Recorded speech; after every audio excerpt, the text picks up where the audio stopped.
What is up?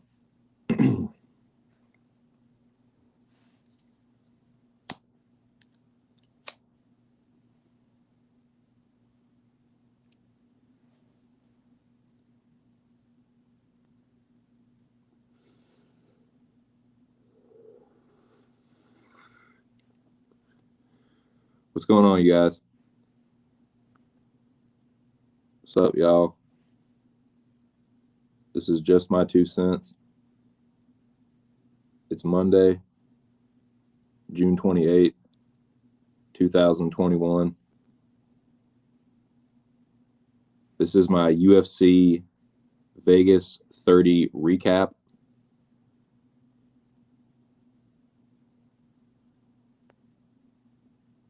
I hope y'all are doing well, man. I hope y'all are doing well.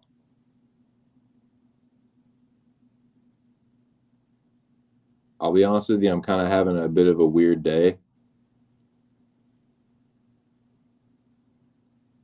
My mom had something weird come back on her last mammogram, and she's waiting to hear back about that. So I'm just kind of having, kind of a weird day. That's just kind of throwing me off. But I wanted to come on here and do this stream anyway.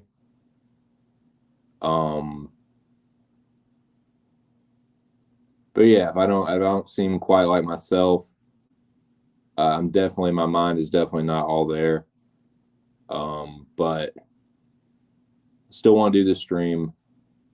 Got a bunch of fights to talk about. It was actually a pretty damn good fight card, dude. See, I told y'all, man, these are the ones, and there's some people that are complaining about this fight card, but the ones that don't have the most name value will sometimes deliver, man. And I think that overall, this fucking card delivered. Out of 13 fights, there were 7 finishes, knockouts, and submission. So we're going to talk about it, man. Your boy actually did pretty good on this fight card. Damn sight better than the last few weeks, I can tell you that. But, yeah. So what I wanted to do, what I normally do in my breakdowns, my predictions, my recaps, is I'll go through the fight cards starting from the first fight in the prelims all the way up. But I'm going to switch it up a little bit. Today. And I just want to talk about the main event first.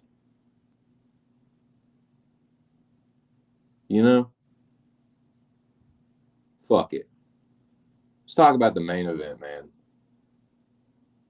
The first shall be last and the last shall be first.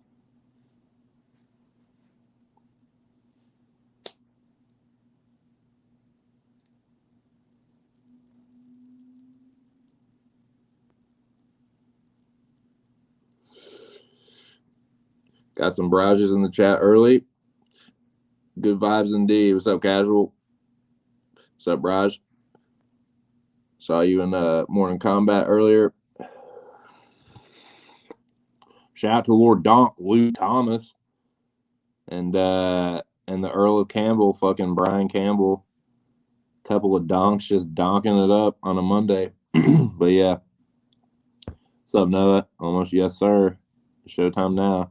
Got a lot of crow to eat this week. That's all right. I had a bunch of crow to eat last week and the week before that, the week before that, the week before that.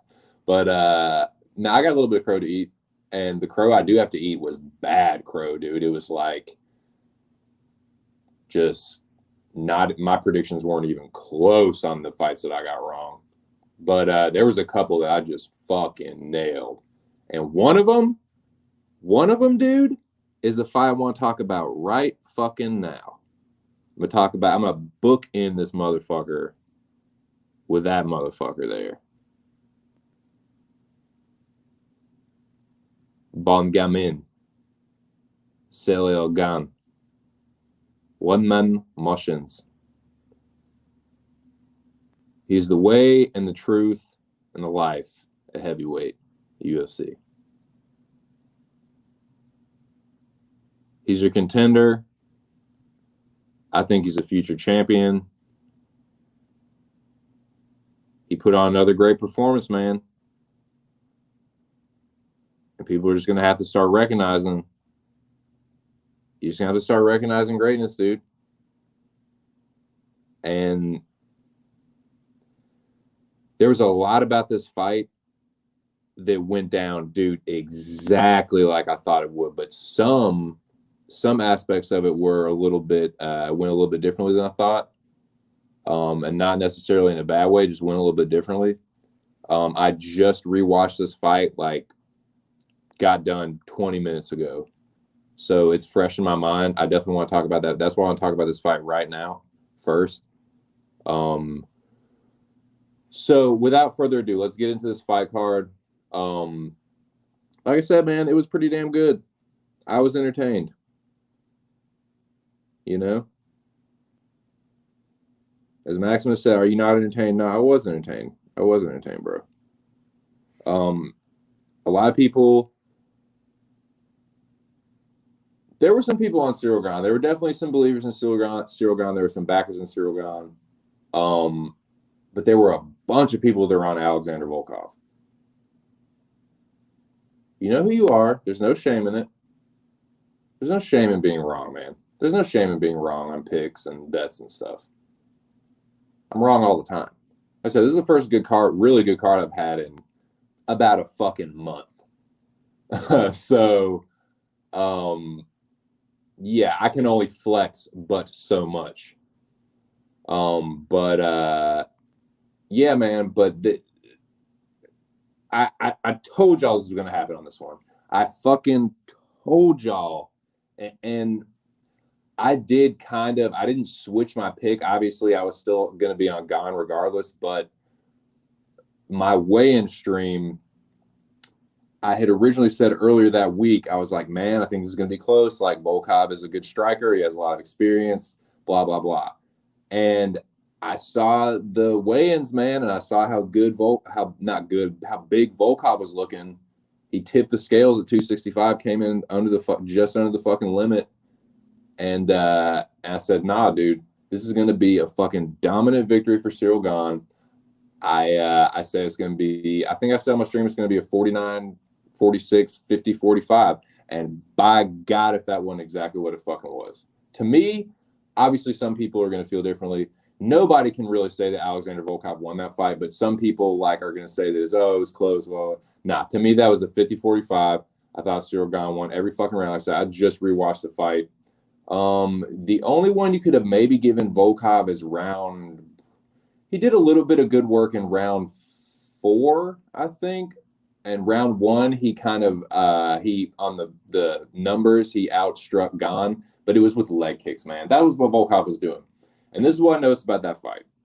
This is where I was a little bit wrong in how it played out, not the outcome. The outcome was exactly like I thought it was going to be. Dominant fucking victory for Ciryl Gane, styled and profiled. He pretty much fucking washed him. But the way that it actually played out was a little bit different. I thought that what was going to happen. Shout out to the general in chat. What's up, General? You know good. So yeah, everybody that was on Volkov, man, don't be sad. Have a croissant. Have a croissant. While I talk about Ciryl Gane. So yeah, it played out differently than I thought it would because I thought that what was going to happen was Volkov is a front foot fighter. He's good at throwing combinations. He has a versatile attack. He'll throw jab, leg kick, hook. Like he'll mix up his attack. But he does it on the front foot, and most importantly, and the reason that I fucking knew that Ciryl Gane was going to win this fight is because he needs a stationary target.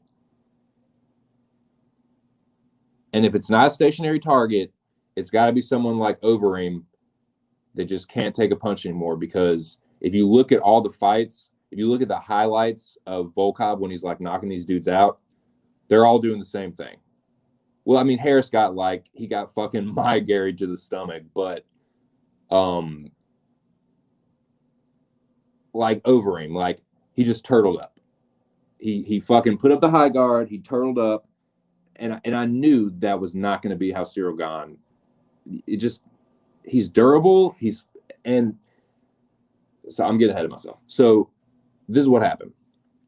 I thought that Volkov was going to be the one on the front foot, pressing the action. Ciryl Gane was going to be on his bike, in the bladed stance, using a lot of lateral movement, circling around a lot. But it was Gane that took the center of the octagon. Gane was the one on the front foot. And what he did the whole fight, the way that he won this fight was he froze Alexander Volkov right in his fucking tracks. His feinting was really giving Volkov problems. And the reason it was giving problems is because in the first round, he cracked him a few times. He tasted Gane's power because the feints only work if you've given your opponent something to respect. If you're just feinting and you're not doing anything, they're just like, oh, well, you're not doing anything. They'll just punch right through it or kick right through it. But if you actually hit them a few times and then you start feinting, you get them to worry about your offense. And that's what Volkov was doing the whole time. He was a fucking Frankenstein that was frozen in his tracks like a fucking deer in the headlights. And so the first round, it was kind of a feeling out process. But like I said, Gane cracked him a few times and got Volkov's respect. And then he just stood in front of him, man. He was standing right in front of him. He was still light on his toes in that kind of bladed stance, but it wasn't a super wide karate stance. It was more I don't know. It was a little bit more closer to a kickboxer stance.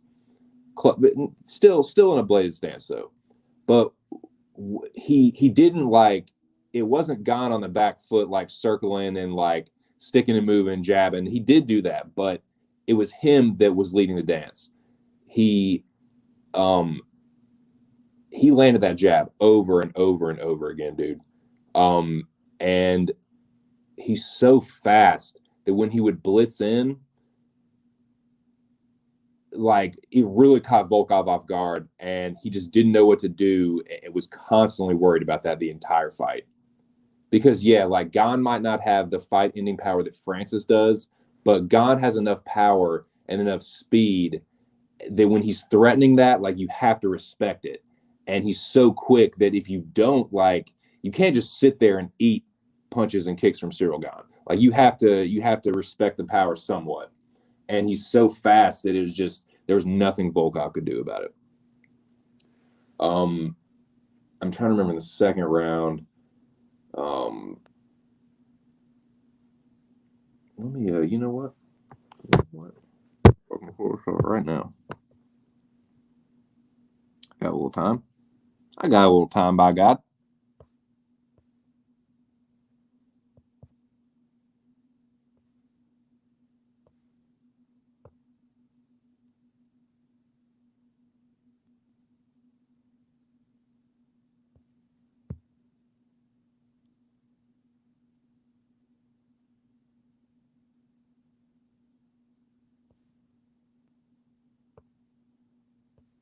Volk came on strong, but Gane still took over. Volkov trying to do it. And see, in the first two rounds, it was Gane backing Volkov up against the fence. He would feint, pop him with a jab. Volkov would back up and reset, and then he would just stand there, and Gane had him frozen. And then when Gane would explode, he just wasn't able to get his offense going. Volkov is a guy you look at Volkov, like I said, look at his highlight videos. He's throwing 20 punch combinations. You can't do that against a guy like Gane that's gonna crack you with a good one and then just get the fuck out of the way. And Gane has good defense. When Volkov did hit him, he didn't just start recklessly exchanging with him. He covered up, and reset. He's defensively responsible. He's really fucking durable. He's fast as shit. And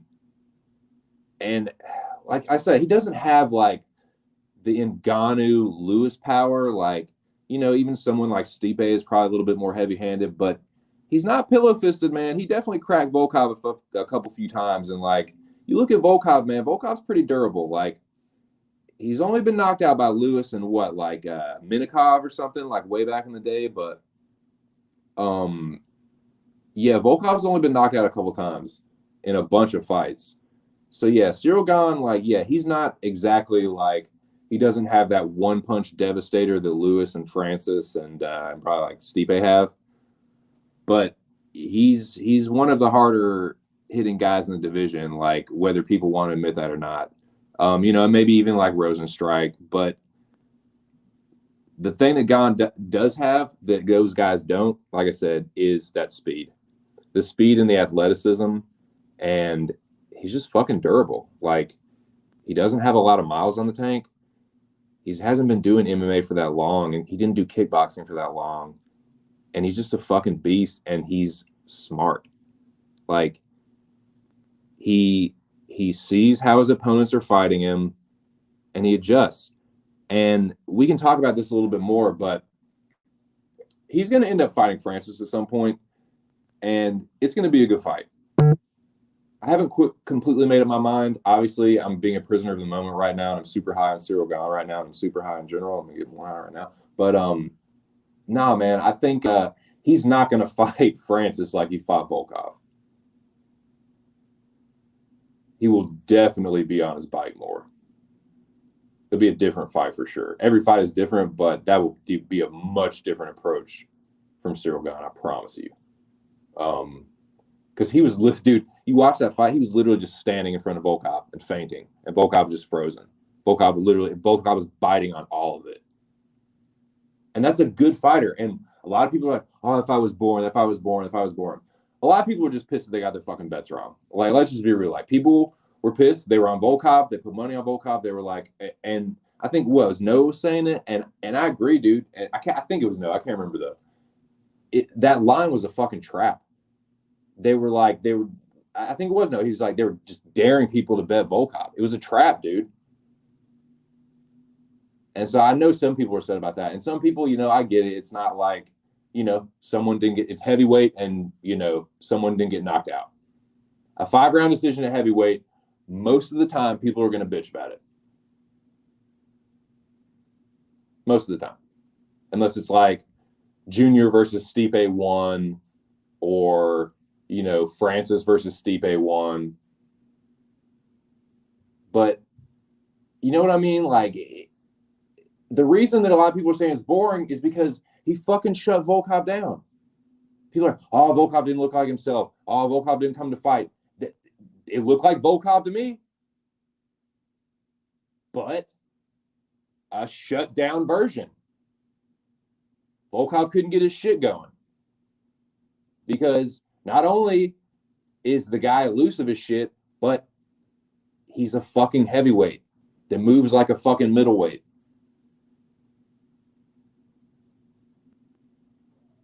And, you know, he didn't like, and another reason I say he stuck to a good game plan is because he didn't fucking like sell out for the takedowns. He went for it. He threatened it a little bit, saw that he couldn't get it, reset.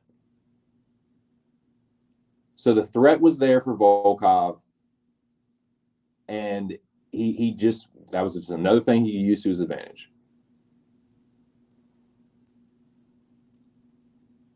Every time Volkov tried to take the center, Gane would just teleport behind him. Yeah, and he did. And there was times that, like, when Volkov did press forward, Gane he would just step back, circle out. Heard about Gane versus Lewis for inter. Oh, interesting. So what? Francis is just gonna be on the shelf? Yeah, that was Noah. Yeah. What's up, Mo? So you're right, bro. People are butthurt. To me, it was an easy pick. Yeah, people were hoping and praying Volkov would win. There was value. Mo, I was saying that exact same thing on my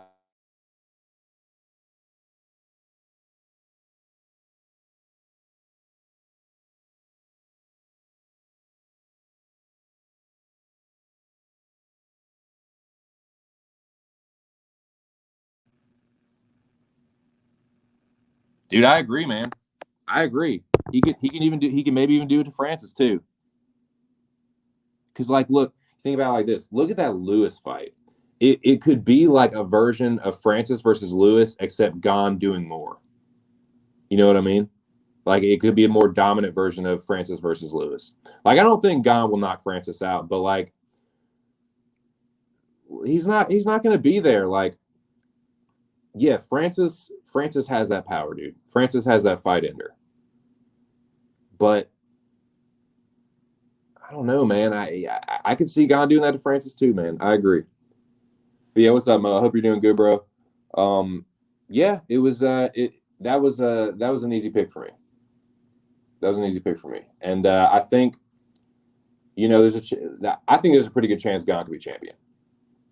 I like Francis a lot. I'm a fan of Francis's. I definitely stand Francis, but I stand Ciryl Gane too, man. And you know, it's kind of like a Gaethje versus Chandler fight. Like, I don't want to see it happen, but like, you know, if it has to be done, it has to be done. And it's looking like it. Like, Gane, man, Gane will fuck around and knock out Derek Lewis, because Derek Lewis. Here's the difference. Here's the difference between now. I know MMA math. You know, Lewis knocked out Volkov. Gane did not knock out Volkov. You know, whatever. But dude, Curtis almost knocked out Lewis. Volkov almost knocked out Lewis. Matt Mitrione, Sean Jordan, fucking, you know, everyone's shitting on Gane for losing JDS, but fucking old JDS knocked out Derek Lewis. He was on that big losing streak, but you right in the middle of that motherfucker was him beating the shit out of Derek Lewis and knocking him out. And then somebody else knocked out Derek Lewis too. But I can't remember. But anyway, yeah, man. I got Gane. I'm sorry, man. Like, and I know I'm a fucking huge Derek Lewis hater. I'll admit it. I am. To me, the guy's he's KO or bust trash, dude. He's one punch trash. If he doesn't hit you with the quitter, he looks terrible. And he gets outclassed a lot. Like, and he's been knocked out 4 times. Like, nah, dude. If they make Ciryl Gane versus Derek Lewis, I got Ciryl Gane all the fucking way, man. Derek Lewis has been cruising for another knockout loss. And if Curtis didn't have that fucking mental lapse, that would have been number 5. It was well on its way to be a knockout loss number 5 for Lewis. Lewis is not durable enough. Like, those shots that Gane was cracking Volkov with, I don't think Lewis would be able to take those, man. I just don't think he would. Yeah, what is that, man? Like, what? Fucking Jon Jones, man. I don't know. I don't get it. He is good. Yeah, I agree. That's the thing. Gane makes these guys look ordinary, and they're like, oh, well, just, you know, if he didn't look himself in that fight, like he wasn't. Yeah, no shit. Like, because Gane made him look regular, or like a guy, like I said, in the top 10. It just doesn't mean Volkov isn't good. Doesn't mean he didn't show up. It just, Gane shut him down. He's the new breed. He's super athlete, super quick for that weight. Still has a decent amount of power. He's got a good striking arsenal too, man. Like, he has that great jab from southpaw, but the straight left, he landed that straight left several times on Volkov. And he actually he switched stances a couple times, and he landed an overhand right too, I think, in the first round. But he had that nice step-in knee that he landed a couple times. But yeah, dude, and I like that he doesn't go crazy with the low percentage stuff unless he's kind of got his opponent on the back foot. Like, he's not really going to, like, when his opponent's still fresh, he's not going to throw some, like, crazy spinning shit. He's going to, like, I don't know. I like Gane's IQ. He picks the right times to do the flashier stuff, to me. Yeah, I never like the interim fights, dude. Unless there's a reason, unless someone's hurt, that it makes sense if somebody's hurt. But other than that, dude, I don't like the interim championships. it just makes things, it muddles the title picture. Volkov was beating Lewis most of their fight. Yeah, he was beating the shit out of him. Oh yeah, Curtis is about to knock him out. If Curtis had not shot for that takedown, I promise you he was going to knock Blades out. He was going to knock Lewis out. What makes him elite is his footwork, makes him very hard to read. Also, his reach is long. Volkov is huge, and Gane had the long reach. Yeah, I know. People didn't believe me when I said that, but I was like, yeah, man, Gane has a slight reach advantage. It's like 81 to 80 or something. And yeah, his footwork, because he can fight at those different ranges, man. And he was fighting like he was standing so much closer to Volkov than I thought he would. But then when he needed to, he could just he could just extend his like stance and just like step right back out of it. It's crazy. And yeah, his footwork, he was feinting really well, man. He was making really good use of the feints. Volkov was totally frozen, man. Yeah, he's special, man. He's a special kind of a guy.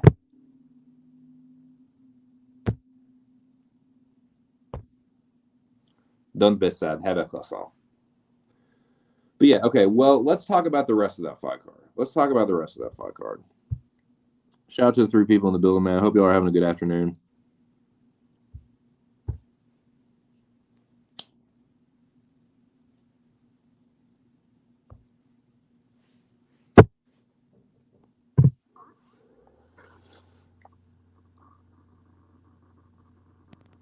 So I'm just going to pull this up here. I want to pull up some fight statistics. I'm going to go stat duck.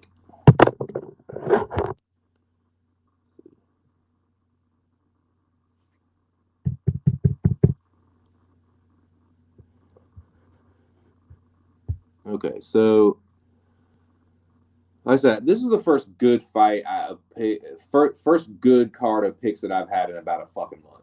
I've been doing terrible with my picks, boys. So UFC schedule.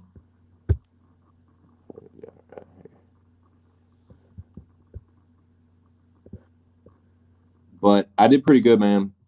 I got I think I was ranked like 130th on Tapology. Got 9 out of 3 right.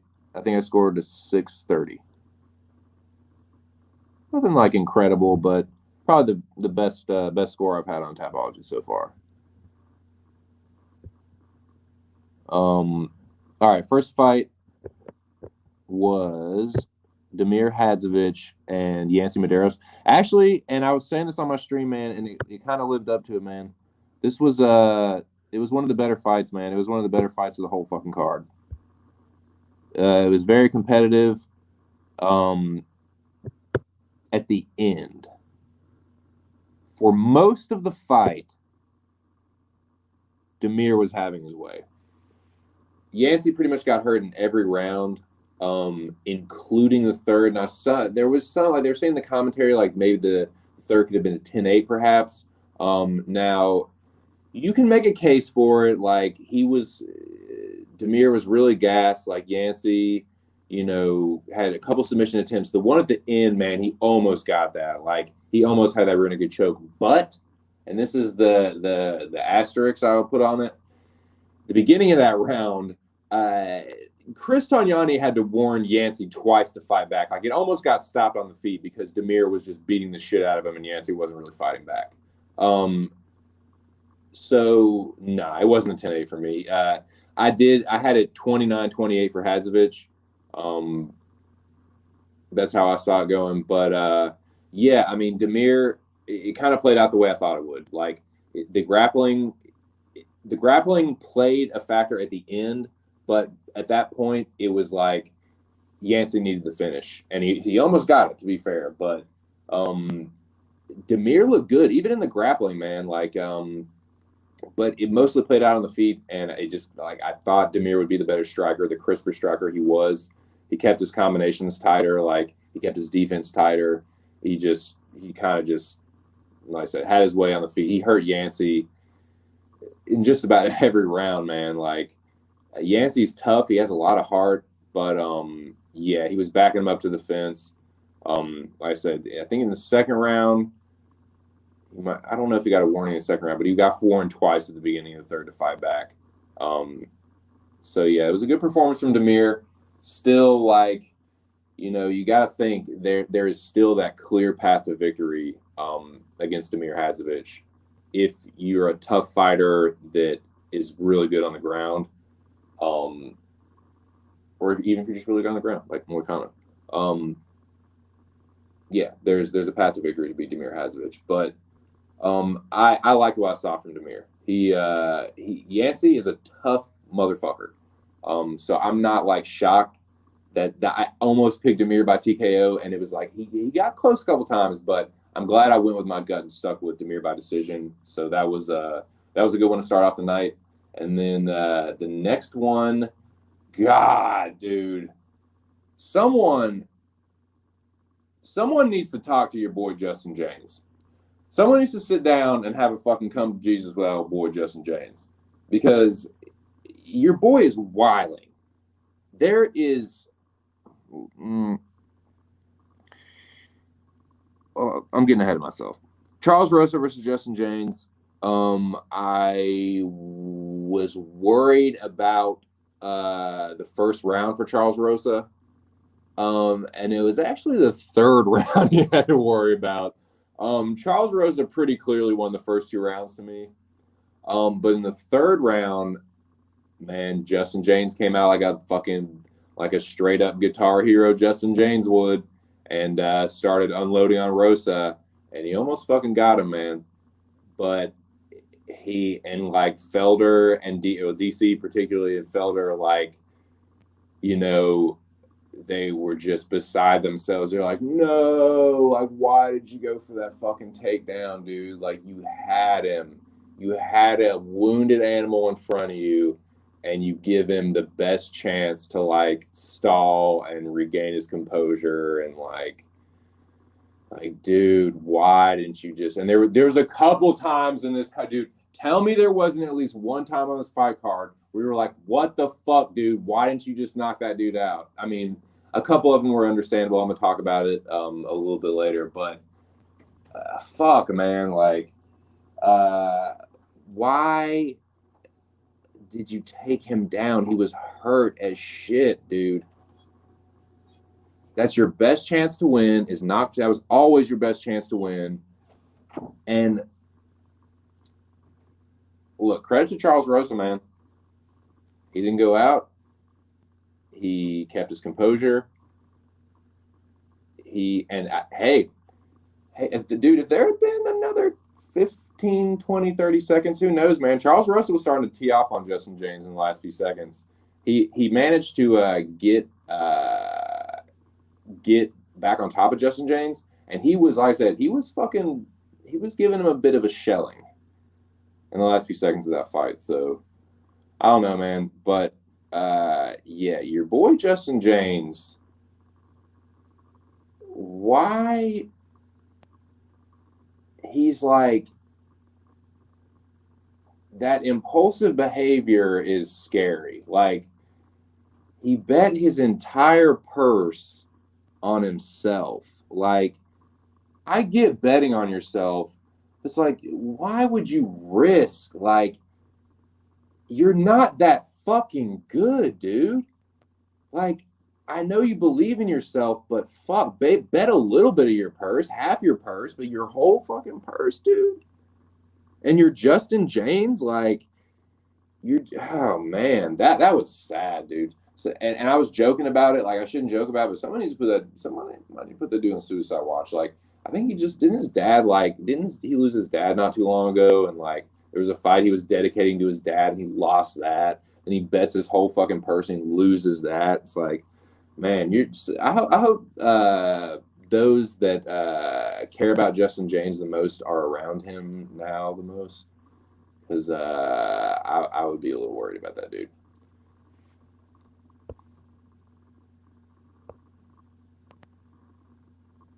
Yeah. Just striking defense and getting off the fence. Yeah, he just and that's has been his thing, right? He's relied on that chin to get him through these wars, but then in some of them it just fails him, and like he was just getting, he was it was decent enough to where he didn't get slept, but almost every clean one that Demir would land would like stun him and hurt him to the point where like he would have to back up to the fence. Like, yeah, it's just not the same. Yancey got it was too late. He should have gone for ground and pound. Yeah, right. Wouldn't that be hilarious, dude? If it was actually just if that was bullshit and he fucking bet on Rosa the whole time. Man, I wonder, that's always been kind of like that rumor has always kind of been circulated around. Like, are these motherfuckers like betting on themselves and like betting on the other guy and taking dives and shit? But no, I don't think it was anything like that. But Justin James, man, what a life. Okay, but yeah, I mean, dude, at least I think he's college educated. I think he has a college degree. He can get a good job after his career's over. He hasn't been knocked out that many times. He probably still has his faculties, but he needs to work on, I would say, not betting his entire purse on himself next time. And yeah, not going for broke so early. He looked like he was in better shape. He looked like his cardio held up better, but he's just so. He looks like a guy. This is my thing with Justin James. He looks like a guy that fell in love with that first win, that first UFC win. When he came in there, a little Cinderella story, short notice, UFC debut, and knocks out Frank Camacho. And I think he just got used to or he thought that he might be able to just go in there and do that to everybody. Because, he hurt Gavin Tucker. He lost that one. So maybe he was thinking, oh, well, if I had just done A, B, and C, I could have won that one. I don't know. I have no idea. I'm just speculating. But, yeah, man, not a good look for Justin James. He needs to go back to the drawing board and just make some, do some soul searching, man. Don't fucking bet your whole purse on yourself, dude. Like, what the fuck? You can bet your whole purse on yourself if you're like fucking, I don't know, Amanda Nunes or Khabib or like fucking Usman or something. You know what I mean? Like, all right, moving on. Excuse me. Raging Panda, Julia Avila, regular spelling Julia, defeats Yulia Stoliarenko, Lithuanian spelling Julia, by Solmish. Julia Avila is wild, dude. She's a fucking firecracker, man. She's not super like technical, but she is, dude. She is so fucking aggressive. But it was like controlled aggression. Like when she decides to go for it and decides to flurry, man, she is like balls to the fucking wall. But she did do a good enough job of keeping her composure and not getting too wild. But yeah, dude, she busted Stoliarenko up. She's kind of wild in the fucking pocket, man. She's like, she was throwing those punches, like those straight punches back and forth, but she had her chin way up in the air. Like, I'm worried that she's going to get caught at some point. But yeah, she was like flurrying on Stoliarenko, and then all of a sudden, just like two front kicks right to the face, just boom, boom, crazy looking. But yeah, and then she ended up. I'm trying to remember. Let me pull that up right now. Actually, the exact sequence. Oh yeah, I think I can't remember who got the takedown, but she like went for it. So they went for like heel hooks or something, and then Avila ended up on top. I think is what happened. Let me pull that up right now, actually.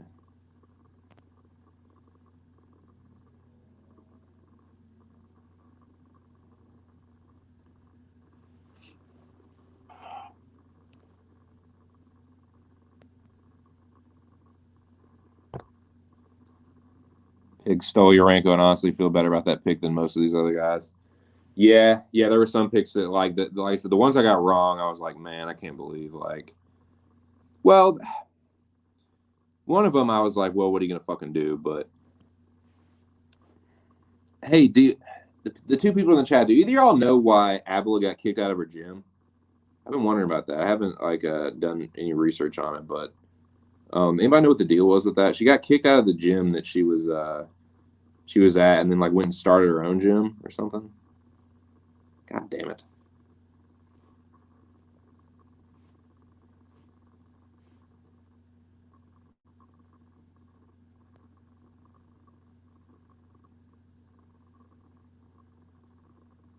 So yeah.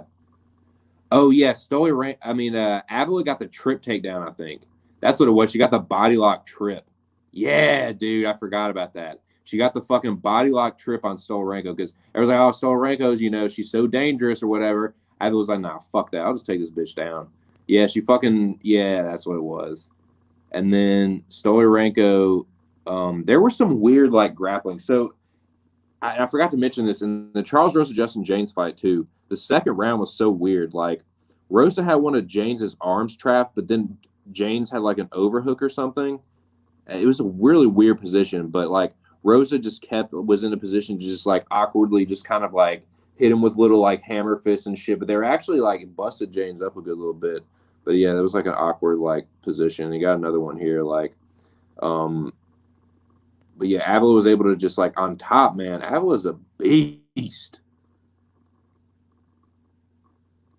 Yeah, she's in half guard here. Doesn't stop, man. Even if they're not super impactful, she just keeps peppering, soften her up. Yep, still in this half guard.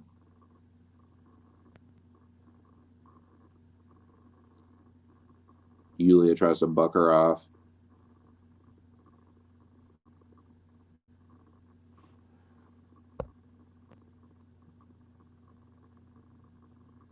Oh yeah, so Stolyarenko had her feet in the cage. That's what it was. I remember that. Yeah, Stolyarenko had her feet in the cage, and Herzog stopped it and readjusted and Avila was on the. I mean, it was pretty much where they were, but it was weird. It was weird how he. Yeah, it didn't look like the exact same position for sure. But yeah. But yeah, Avila did a good job of keeping the back because it looked like Stolyarenko was gonna turn into her and end up on top, but Avila kept the fucking backpack on, man. She tries to turn into her. Yeah, when she tried to turn into her, Julia just moved it to mount. That's where it was. Okay, here it is. I'm about to just speak of the devil. Here it is.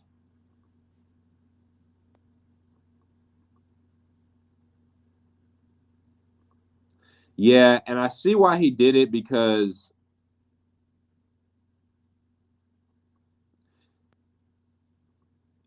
basically Avila would have just ended up on top right then and there. She would have ended up in full mount on top, but Stolyarenko used the cage to push herself, to kick herself over, and to put Avila in a weirder position.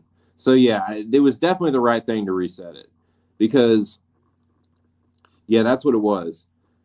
Avila, this was their exact position. So Avila had taken the back, right? Avila had taken the back. So yeah, Stolyarenko tried to turn into Avila. Avila keeps the back, and when she got close to the cage, Stolyarenko tried to turn into her. When she did that, that's kind of the window to move into mount. When they turn, you just open up your whoosh, boom, just right into mount. And when she did that, Avila dug her toes into the fucking fence and used that to kick off.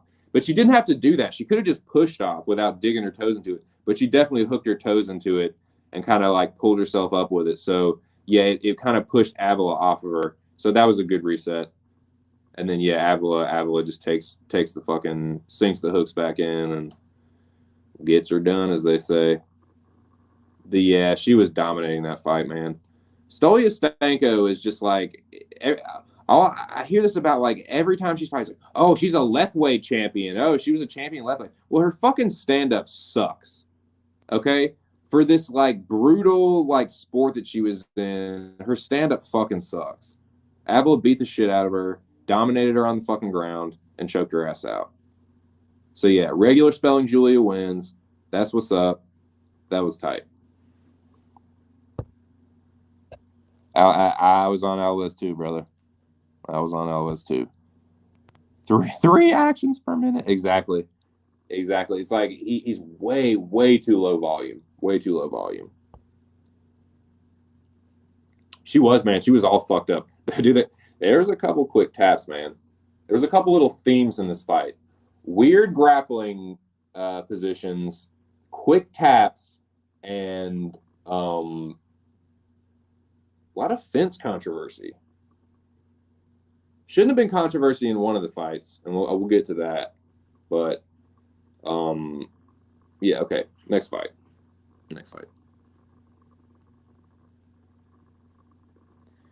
Now this one, man, damn it. I ate crow bad on this one. This is probably the biggest piece of crow I got to eat because, well,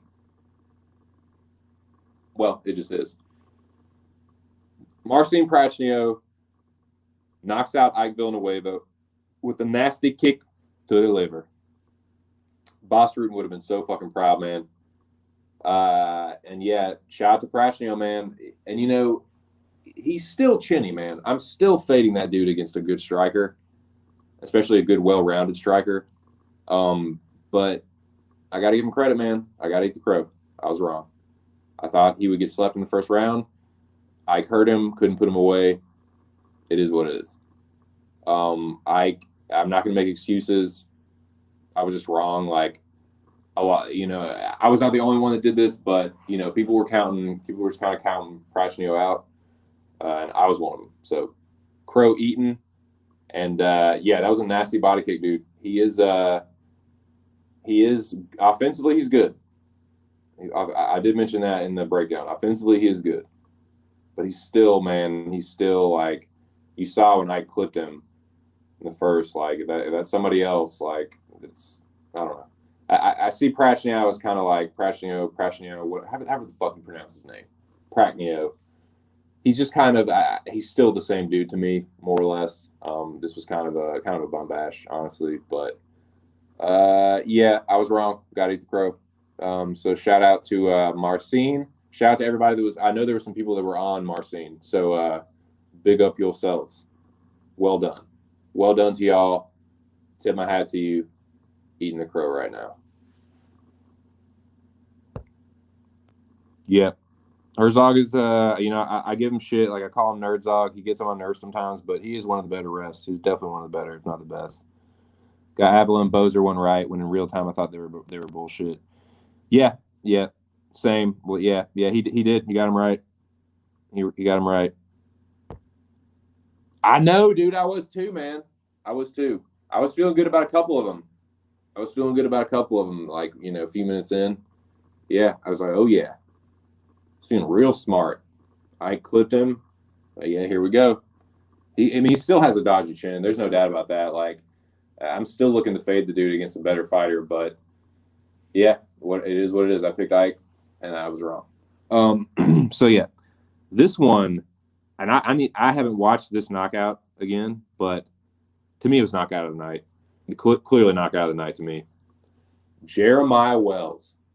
And I did say it like I got this one wrong, but these are how almost, especially in recent memory, how most of the short notice UFC debut upsets have gone by knockout. First round knockout, catch the guy off guard, i.e. Justin James, Terrence McKinney, and now Jeremiah Wells.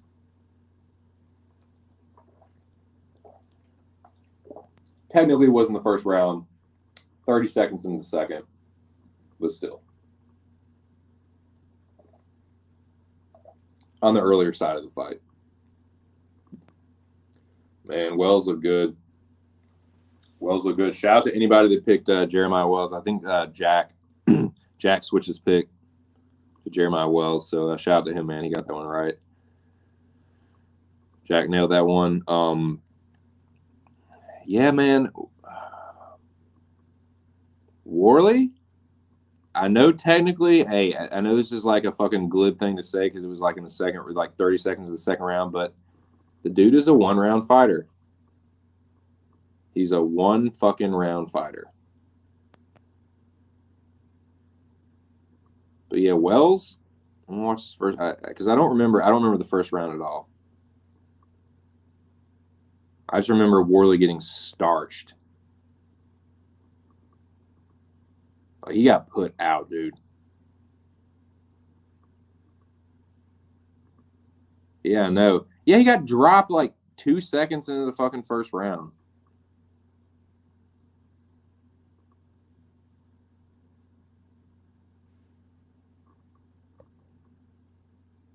Ah, it sucks, dude. That fucking sucks. Yeah, fucking Feely, man. I don't know. I rewatched it. Like, he pissed me off more live. Watching it back, like, I wasn't quite as upset, but man, like, dude, dude, Howdy Barcelos, like, that one made me mad too, man. He should have fucking finished more. We'll get to that, but yeah, man, Wells had that fucking. That was crazy how he had Worley's arm trapped behind his back like that. Like, had Worley's right arm with his left arm pulled behind Worley's back.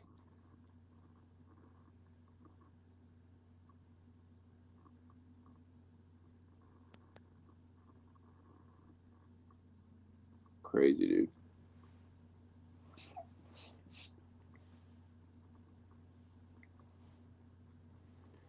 But yeah, I think there were a couple people that were on Wells, so yeah, shout out to them, man.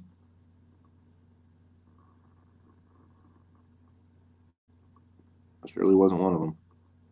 I thought, well, yeah, these short, like, Wells has some, like, he doesn't have any like standout names on his record, but most of the guys he's beaten have winning records. Like, they're decent, like, to good regional fighters. So it wasn't like he was just some can crusher. He had a decent record, a decent regional record. It was just against someone as experienced as Worley. I thought, surely, like, Worley can,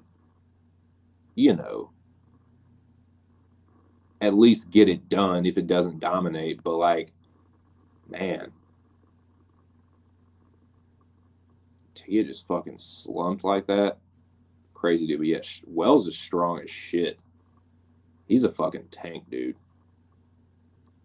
I'm watching him he's got Worley against the fence, and his fucking, like, back muscles are crazy, man. The dude is really, really fucking strong.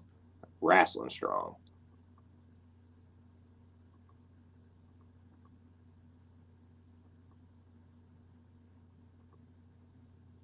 Because Worley is a pretty fucking strong dude. Like, he's a good grappler. He's a big, strong guy. He just fucking push him around and shit.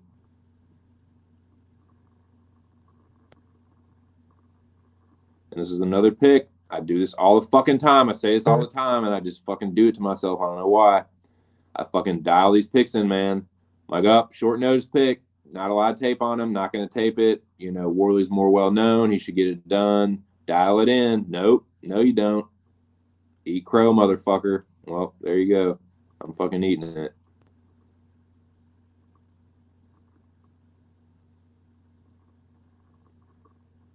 Yeah, these fucking 1-round fighters, man. Just, they're, like, talented, but I say lazy, but, like, they have 1 round of cardio, and I don't know, man. Much more respect the grinders, the guys that fucking train hard and take their fucking strength and conditioning and cardio seriously, and, like, can go 3 hard rounds and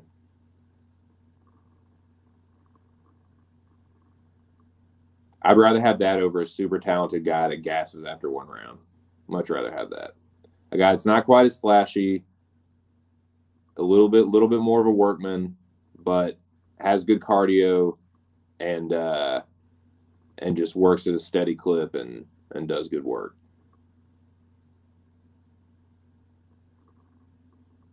So yeah, even Warley, you know, he has a nasty ass guillotine. Isn't that what he caught Colby with? And he couldn't fucking, you know, he couldn't put Jeremiah Wells with that in the first round. So yeah, Wells is good, man. Wells is fucking good. You know, and that's not like, you know, Warley had kind of I know he'd been in this is another thing, dude.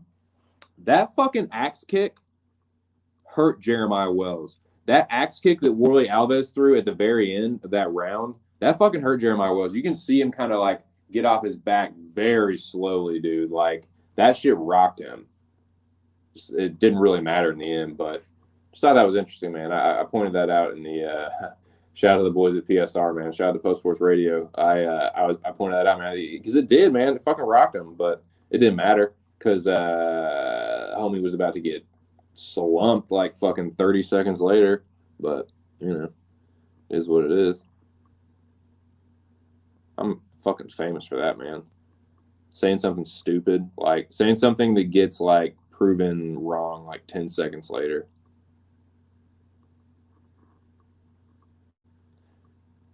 And dude, Warley, that spinning shit, I hate that. I hate that stuff. That turning your back, man. Like, never liked it, dude.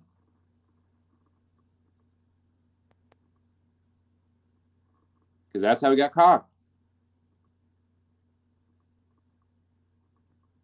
Wells clipped him with a long. Yep. When he turned his back. Dude. Put him completely to sleep.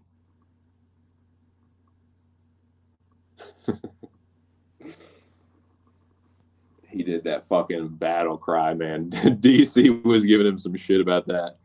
Dude, you can see Warley like slowly like wake up. So, huh? Who are you? Is that the worst ref in the UFC? I think it is. This thing is Chris Tognani. Oh, hey, Chris. Man. So, yeah, let's see that in instant replay. Yeah, so, yeah. Throws the low kick and then decides to just turn his back and then gets clipped with the right hook. Tries to get up. No, he was bad hurt, though, man. He tried to get up with his arms completely down. Like, he tried to, like, stand back up. Like, he was just, like, half out of it. He was just like, oh, hands down, burp. And just gets dirt. God. Slept, dude. That was nasty. Nasty knockout for Jeremiah Wells. Hell of a fucking debut. I mean, Warley Alves is not a fucking scrub, man. Warley Alves is not a scrub. Warley Alves choked out Colby Covington. So, yeah. Heck of a statement.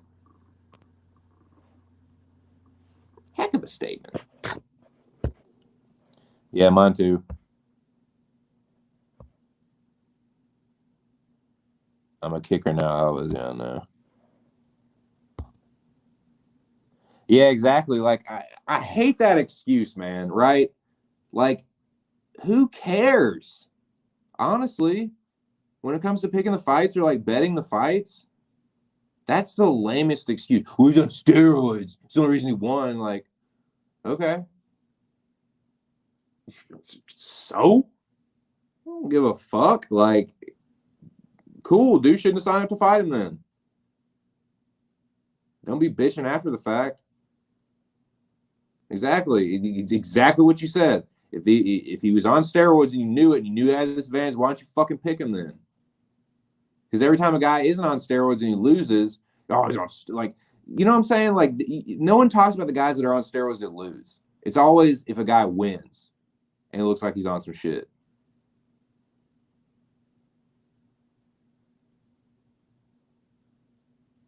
Motherfuckers do that with Usman all the time, man. Usman's on EPO. He might be. I'm not going to sit here and white knight for Usman. Yeah, I stand the motherfucker. I'm a huge fan of the guy, but, like, that doesn't mean I don't think he's not on steroids. Like, he might be. I'm not going to be one of those innocent, like, yeah, innocent until proven guilty is a real thing for sure. But like, it's also a very, you want to talk about a glib thing that people throw out, like when a motherfucker, yeah. So yeah, innocent until proven guilty. I'm not gonna sit here and be Mr. innocent until proven guilty when it's clear, you know what I'm saying? But no, I don't. That's one of the situations where yeah, he could be. It hasn't been proven yet.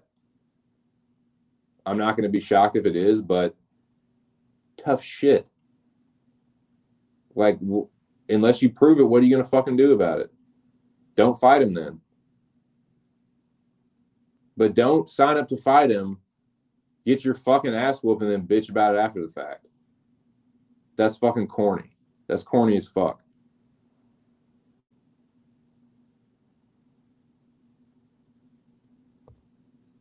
Well, yeah, Whitman just made him a better striker. His striking just gotten better, man. He does have power.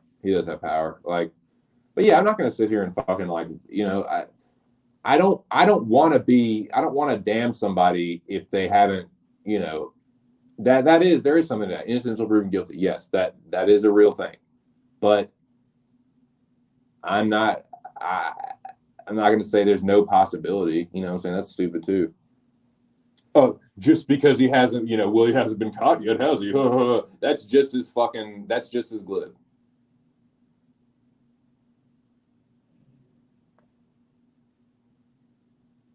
But it also doesn't mean that he's on it either. Some dudes just have fucking good genetics. Sorry. They just do. And he's just a fucking good wrestler, and he's turning into a good striker. He's tough. That's what it is. What the fuck is going on with this tablet? That is super fucking whack. Now, moving right along. Yeah, this one, I mean, I was not even close to the only person on this fellow here, but yeah, I was joking about it all week, but it won't no joke. The name is Shavkat Rachmanov because you can lock that motherfucker in. I know, dude's being hyped up a lot.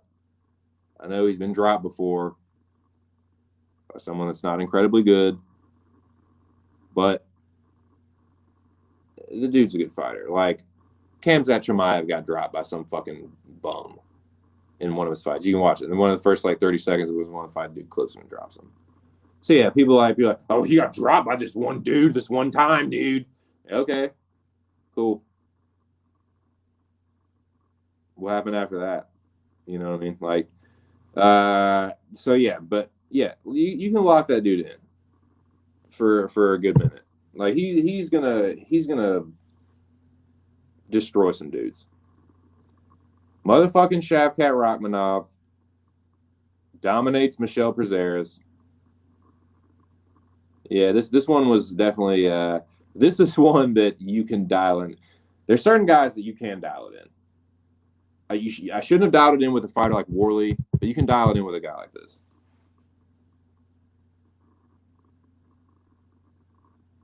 He's well-rounded as fuck.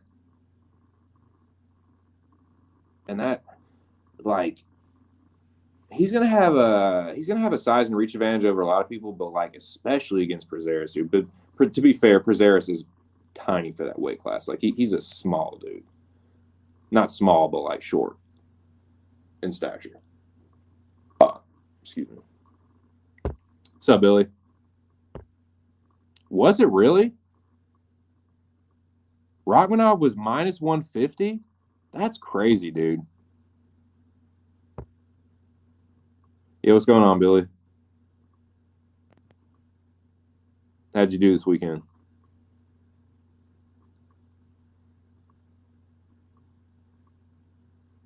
Yeah, I was worried. The one thing I was worried about was like maybe Prazeres taking Rachmanov down, but Shavkat showed pretty good takedown defense, dude. And offensively, he's a good fucking grappler, man. He really is. Nasty jab.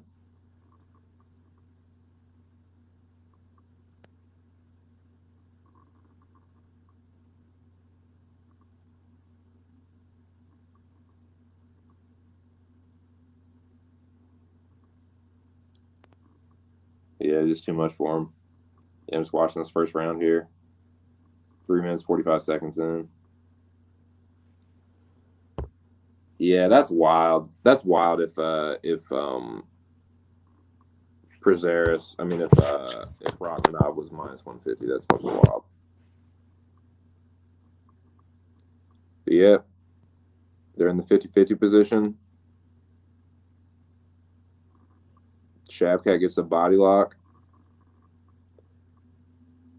And actually, yeah, he got a couple good takedowns of him.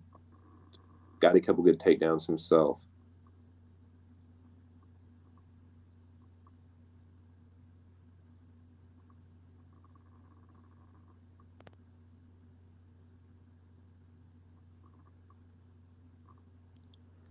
Boom. Body lock trip. That's the takedown against the fence, man. They always, motherfuckers always go for like, not always, but like you see these guys go for just like won't give up on like a fucking single leg or a double leg against the fence. Get the fucking body lock trip, dude. That's the one, man. That one seems to work a lot. I don't know shit about grappling, but this is just what I've been seeing in the UFC.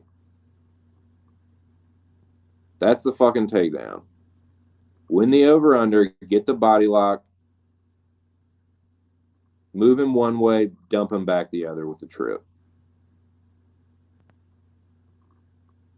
I remember some little stuff from judo, man. It's been so. I did judo when I was like 13. I didn't do it for very long. I got a yellow belt, but I remember like a couple little things about like the like leveraging your weight and like. But judo is like way different. Like you give up your back, like you basically give up your back in like a lot of the throws. But like, yeah, man, just get the fucking body, just get the fucking the trips. That was gonna say the trips.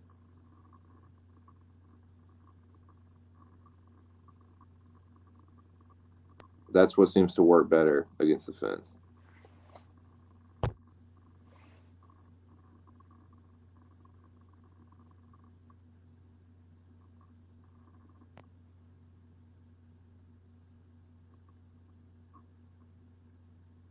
But I definitely like because I definitely like trips better than like throws, like straight up like the hip tosses were like hard for me in judo, but like the trips and shit, those came a lot easier. And like there was a couple like scoop throws in karate that I really fucking liked. But for a taller guy, that's the way to go, man. That fucking Shavkat has a really nice body lock takedown, and then they were on the ground for a while. Now they're back up on the feet. Shavkat with a nice knees to the body, dude. He landed one of those like towards the end of the round, and I don't know how fucking Prazeres didn't buckle from it because it was nasty. But yeah, he keeps the fucking whizzer. Got a really good overhook slash whizzer, whatever you want to call it. But yeah, 50-50. He won the 50-50 pretty much every time. Got the body lock, knees to the body. Yeah, he did. Yeah, he really did, man. That was so frustrating, dude. That was so fucking frustrating.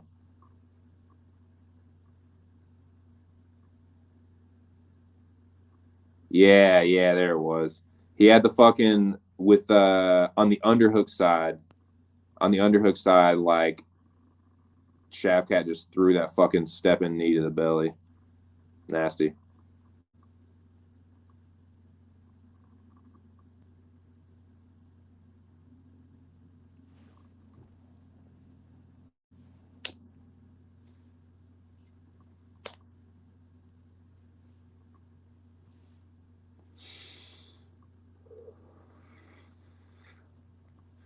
Here you go, second round. Yeah, that jab from Shavkat is really nice. Spinning back kick kind of misses. 1-2 lands.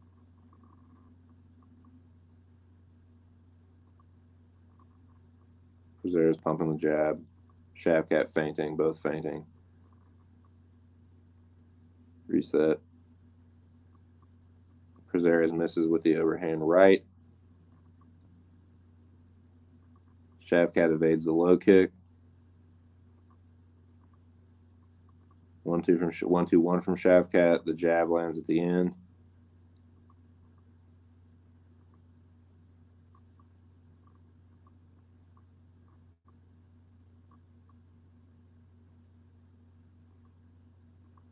Man, he hit him with that wheel kick, man. He clipped him with that fucking that wheel kick. Yeah, good sprawl. Good fucking sprawl from Shavkat. And how he took he went to take mount. Dude, his ground, I forgot to mention this. His fucking ground and pound is devastating. Like, he has that reach, man, so the leverage is just there, dude. He does not have to do much to generate leverage. It's just bop, bop, bop. And he was beating the shit out of Prazeres. That's how he gave up his back, is because he was just fucking shelling him. That's the quickest way to turn a fucking black belt to a white belt. Punch their fucking face through the canvas. And I promise you they'll give up that fucking back. I wish more guys would do that. Like, ground and pound I see guys chase after the submission so much, and it really irritates me. Just fucking beat the shit out of them. Start beating the shit out of them, and they will fucking turn into a white belt real quick. They'll give up their back, and then you can just shoop. And that's what he did. Gave his back. As soon as he sunk it in, quick tap. Quick. Tapped with the quickness. Yeah, ground and pound why is it such a lost art, dude? It's so effective, man.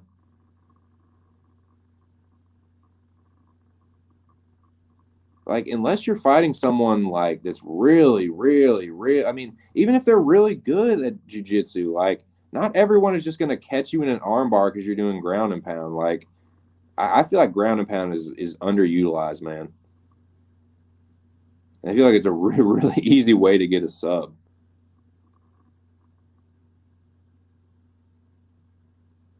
Yeah, I love that shit, man. I really do. The holding, that's one of my favorite, like, when the dude is on his back, got the feet up, lining his guard, and the dude just grabs the feet and comes right over the top. Bah! I love that shit, man. I love the fucking the standing ground and pound. So fucking tight. Yeah, Shavkat's a fucking beast. And yeah, that is I just found out from King Donk Luke Thomas that yeah, that's a fucking wolf's pelt.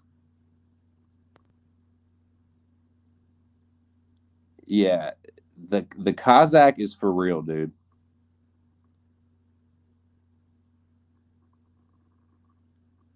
Yeah, from Kazakhstan. The fucking Kazakh wolf master, dude. Shavkat is a beast, man. Yep. Definitely gonna keep an eye on him. Definitely gonna keep an eye on him. Yep, I agree.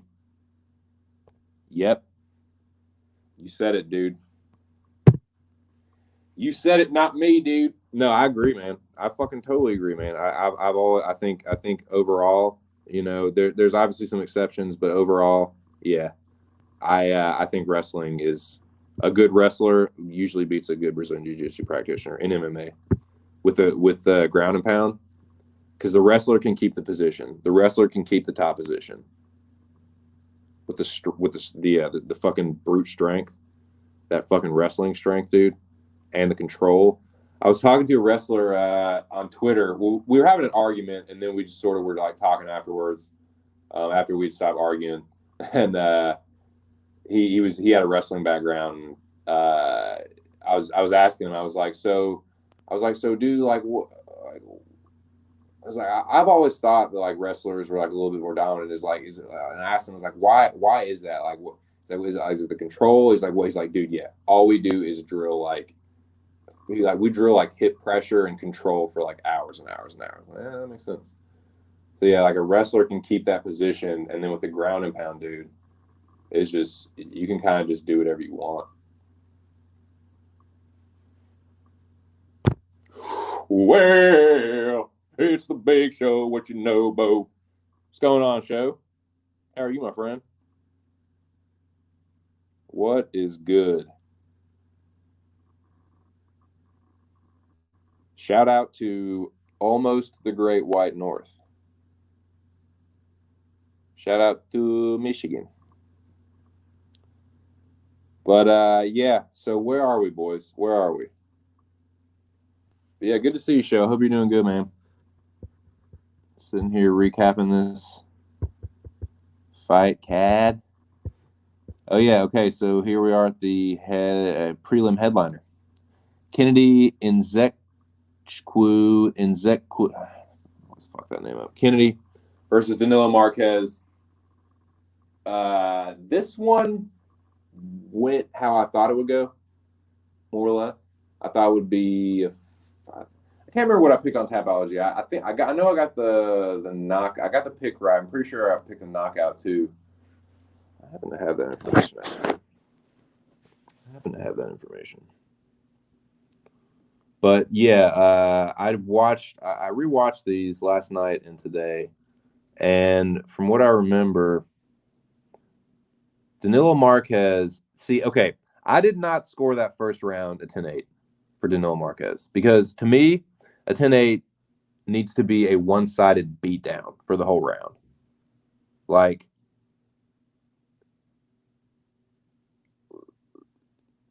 there was no damage, and it was basically just Danilo. Like, he didn't even I can't even remember if he threatened the choke that many times. Like, Kennedy was just hand fought very well. I don't remember the chokes being that close at all, really, in that first round. Maybe I'm wrong. But, yeah, dude, he tried the same thing in the second round, I think. And, yeah, Kennedy was able to just start bucking him off. He would just start shucking him off in the second round. And, not bucking him off. That's when, the person's on top. But, yeah, he would just shuck off the takedown, dude. Yeah, in the third round, some people were saying this was like an early stoppage, but man, it wasn't an early stoppage to me. Like,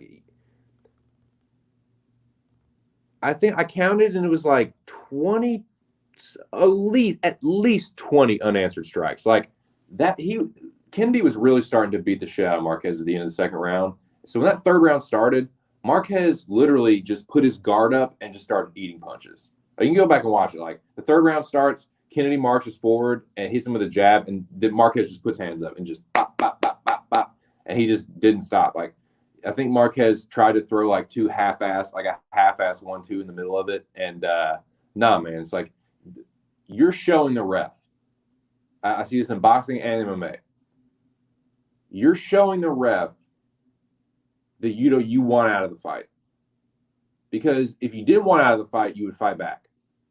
You're basically giving up and conceding. Like, you're conceding, you're not fighting back, you're just going to let the guy beat the living shit out of you until the ref jumps in. That's basically what you're doing.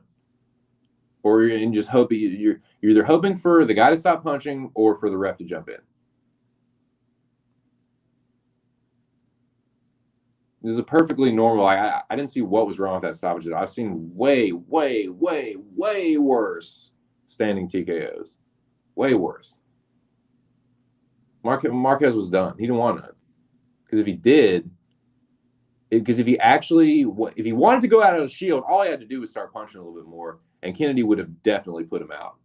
Because he was like, keeping some of the punches from not hitting him 100% clean, but they were even getting through his guard. If he had opened up and left like Olberg was, he would have gotten slumped. So yeah, that was a good TKO.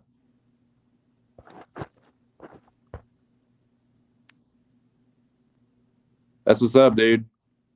Yeah, I heard about that. Well, yeah, dude, I appreciate you stopping through for real.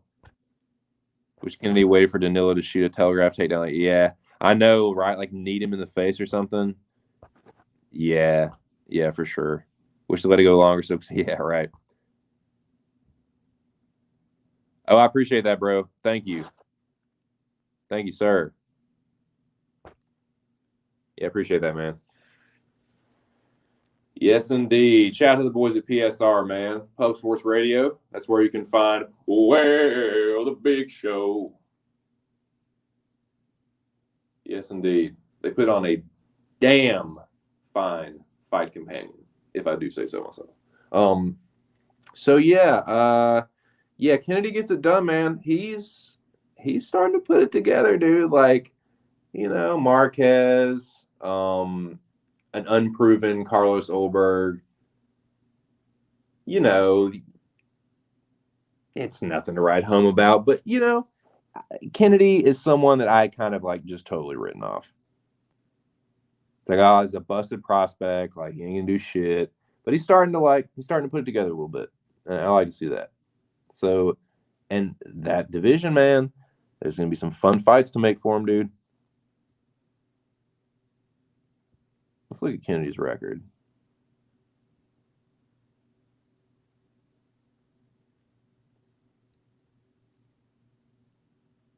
Nzechukwu, I never know how to pronounce the name. Some of the Nigerian names are tough, dude. Because I don't know which letters are silent and which ones I don't know how you pronounce the CH. Yeah, so I mean, who's he lost? He has one loss to Paul Craig. That I tell you what, that loss is aging like fine fucking wine. His only losses to, I mean, his wins are nothing to write home about, man. I mean, let's be real. Like he was doing some can crushing, but like, dude, Paul Craig is kind of a good loss, dude. Submitted by Paul Craig, triangle choke. Hey, just about every. Hey, Jamal Hill and fucking Magomed both fell victim to that triangle choke. Or not Jamal Hill didn't fall victim to triangle, but he fell victim to the submission grappling of Paul Craig.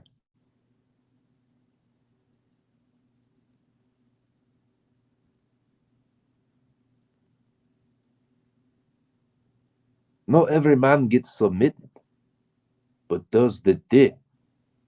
I couldn't think of a good punchline, but nah, man, yeah, that's not a bad loss at all. That's not a bad loss at all. Nice. I like those Chinese characters, whatever they mean. Yeah, yeah, he is, but he's still like,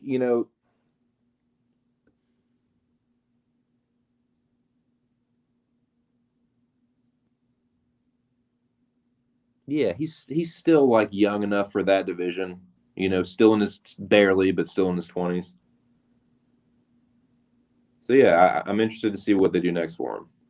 So it's not a bad stumble, Craig isn't too bad of a stumble.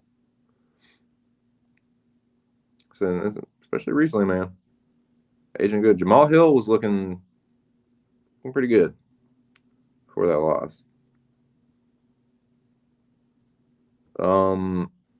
So where are we? Shout out to the 4 people in the building.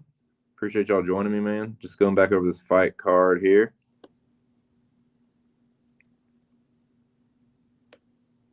So this was a fight that I was kind of worried about. I was kind of worried about my pick on this one a little bit, but I felt that if it went the way that it did end up going, it was going to go that way, and it certainly did. I'm talking about Renato Moicano versus Jai Herbert. I picked Renato Moicano to win by submission, but I pick a first round submission. I get the second round submission. That's okay. That's okay. But yeah. Now, Moicano did get, I wouldn't say he got like hurt bad, but he got rocked a couple times. He got buzzed a couple times by Herbert. But I kind of just had a feeling that it would not be that hard to take Herbert down, but my God, was it easy. Like, those takedowns were coming like no one's business. Just like, here's a takedown, here's another one, and here's another one. And let me just get a fourth one for good measure in the second round. You know what I mean? Like, he dude, and I tell you what, like, even Moicano, hey, he almost knocked Jai Herbert out. And it looked like he might have gone out for a second.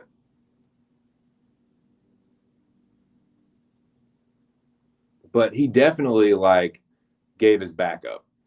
Because it looked like he just knocked him out cold for a second. And I was saying, like, Herbert is not the most durable dude. Like, it's not like he can just sit there and take a fucking shellacking and ain't gonna do nothing to him. Like, Moicano hurt him with a ground and pound, and then, you know, Moicano is nasty on the ground, dude. Renato Moicano is still nasty on the ground. And I know Jai Herbert ain't nothing to write home about, but he was a good striker, you know, and he was able to weather the storm and, yeah, just have his way with him. So, yeah, shout out to Moicano. Got that one right, so no crow there for your boy. But yeah, that was it was entertaining. It was good to see him bounce. See, I don't mind seeing good grappling. I don't mind that at all, dude. I actually think that is cool as shit. I don't really know what the fuck I'm watching, but like those grappling exchanges, dude, where a guy will get like move to mount and the guy will, you know, find a way to you know, sweep or something, and you know, there's constant just like sweeps and reversals and submission attempts and just like rolling, just like that free rolling shit in MMA. I think that's cool to watch when you have that mixed in with some ground and pound stuff. But like, I like seeing the dominant shit too, where the guy's just like floating on top of him, whatever position he gets into, like the guy's just 2 steps ahead of him and then starts whooping his ass with the fucking GMP. I love seeing that shit, man. I like seeing that. And yeah, Moicano just fucking pwned him on the ground. So yeah, that was cool. Moving right along. Tim Means and Nicholas Dalby. Now, this was a good old fight. This was a pretty good fight. Tim Means did get the better of it. I scored it 29-28 for Tim Means. Dalby did hurt Means in the third round, but I was impressed with Tim Means. I was impressed with his wrestling, his grappling, and he was able to use that grappling to gather his composure, to regain composure, and gather himself. And yeah, he looked good. I thought about switching this pick. I was tempted to. Glad I didn't, man. Glad I went with my gut. Stuck with the Dirty Bird. He's someone that, like I said, sometimes I look to fade him because he was a guy that for a long time you could just kind of count on. Oh, Tim Means, he's so durable, he's not going to get knocked out. But Tim Means, his chin is not what it once was. It's not what it once was. Ever since that Nico Price knockout, like, I don't know, man. But hey, I gotta give him credit. He weathered the storm, and he looked good. He looked real good in this fight. The Tim Means jab, he was doing good body work too, man. I like that he did. I love that 1-2 to the body, then 1-2 to the head. He actually dropped Dalby with that in the first round. Hit him with a body that knocked him against the fence, and then when he was kind of like off balance, he went bop to the head and dropped him. Pretty cool. Pretty cool combination there. But yeah, shout out to Tim Means. Not a whole lot to talk about in this fight of note. You know, Dalby was doing that crazy like breathing shit, like that heavy breathing, and like DC and them were like ragging on him for it. But it actually, like, you know, it wasn't. He had the cardio and shit. It was weird. It's just really weird. I don't know, man. But he seemed to be in good spirits. I saw something where he posted. He was like, yeah, didn't he?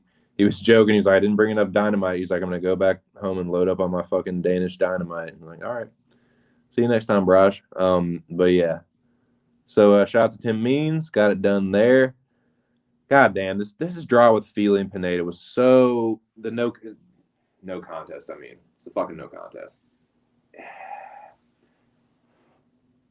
It was frustrating because I almost felt like Feely was being too patient with him, man.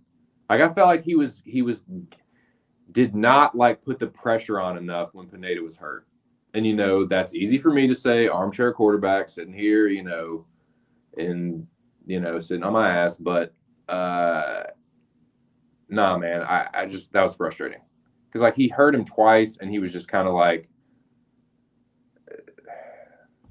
looking back on now, it's like you should have fucking put him away right then and there, man. He tried to, he definitely tried to, but I tell you what, man, that fight could have been stopped. That fight could have been stopped. There was a moment in the that fight couldn't stop, and also the Timor Valley fight. No, that's the one I'm thinking of. That's the one I'm thinking of. I'm sorry. I'll tell you what. Let me go back through and watch this, because there was one of them that I was like watching. I was like, man, you could have definitely stopped that. I think it might have been the Valley fight actually.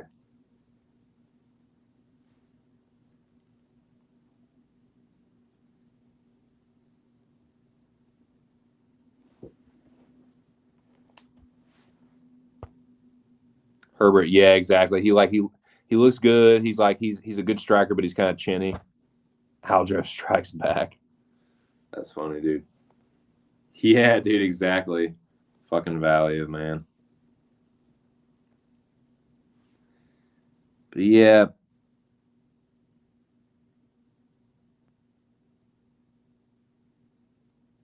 because Pineda tried to grapple, didn't work. They separated, and then Feely hurt him real bad a couple times. He hit him with a head kick, I think, and then he dropped him again with like an uppercut.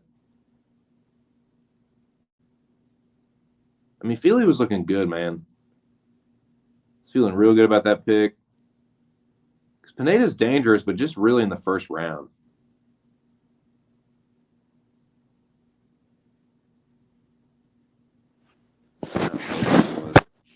See how close this was to getting finished here, boys.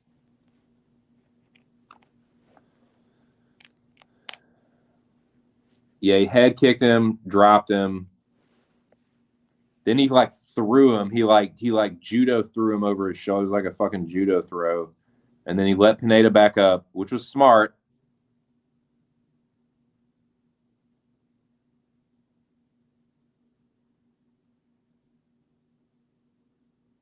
But then he like dropped him. See, he's like being way too patient there, man. Like what? I don't know, man. He's like letting like Pineda like press forward and shit. I don't know, dude. Maybe he didn't want to gas out or something. It's like, Pineda's gonna fucking gas.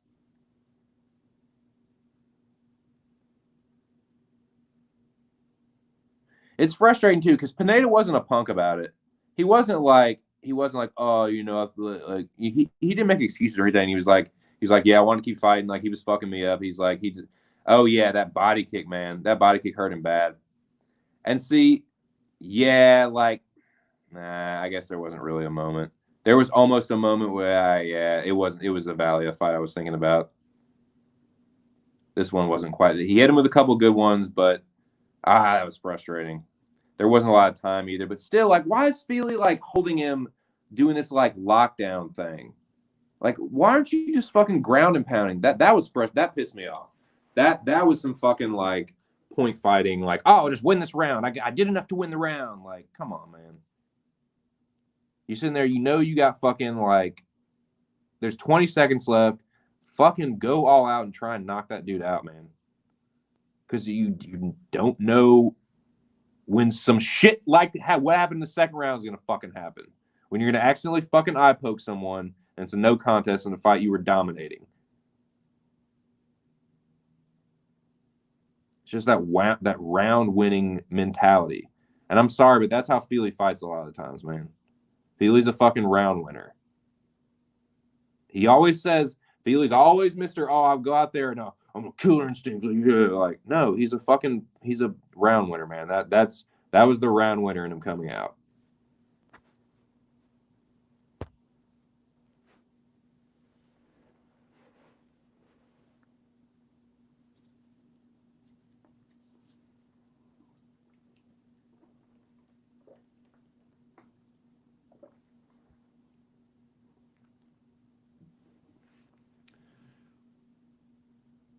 All right, here we go. Yeah, and the eye poke is not really like important. Like it was an inadvertent eye poke. I mean, but like I said, Pineda was actually pretty classy about it. He was like, yeah, he was fucking me up. He deserved to win. He was like, I wanted to keep fighting, but his eye was fucked up. It was a real eye poke. It was a really bad one. He couldn't even fucking open his eye. Like he's just sitting there trying to, and like he's telling him, I'm good, I'm good, I'm good. But yeah, so I respect from Pineda for that. He was classy about it, but he it was a bad eye poke, man. He couldn't fucking see.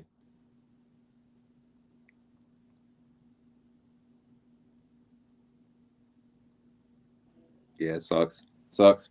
What are you gonna do? Yeah, yeah, and like I said, that one wasn't as bad, but like the I don't know. Yeah, there was only 20 seconds left, so whatever. What is? But yeah, that one sucked. That no contest sucked. But yeah, Howney, that one was so frustrating because I actually felt that one could have been stopped. That one. Let me. I'm gonna get to that. I'm gonna fast forward to that. I'm not gonna watch the first round of this. But yeah, because to me, clearly to me, Timur won the first and third round. The second was not a 10-8. Again, like it wasn't a one-sided round. Like Timur did land some strikes and shit in the first few minutes of the round. And Howney was just too low volume, man. He looks like another guy that just fell in love with his power. Like, oh, I can just one punch these guys to sleep. And yeah, just like couldn't get the couldn't he was just waiting for like the one perfect home run when and Timur was just base it, base it, base it, base it, base it, base it.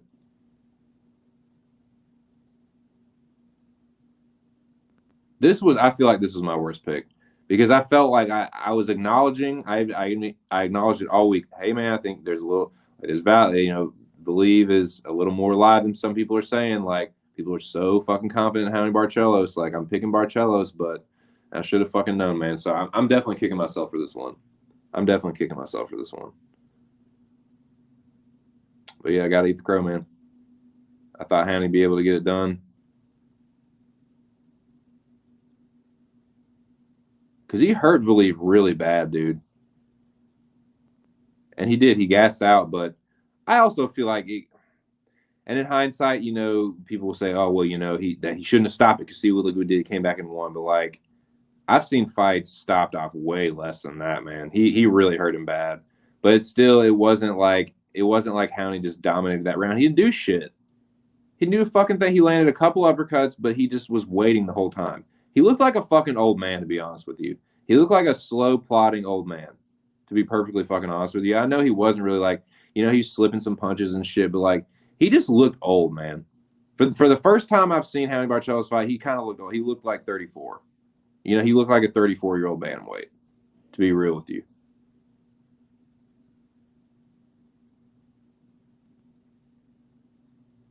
Yeah, something, man.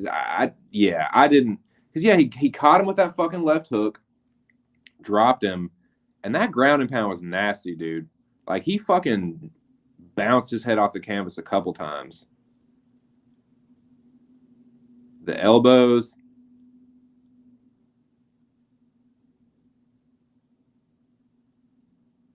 yeah, and dropped him again with that uppercut.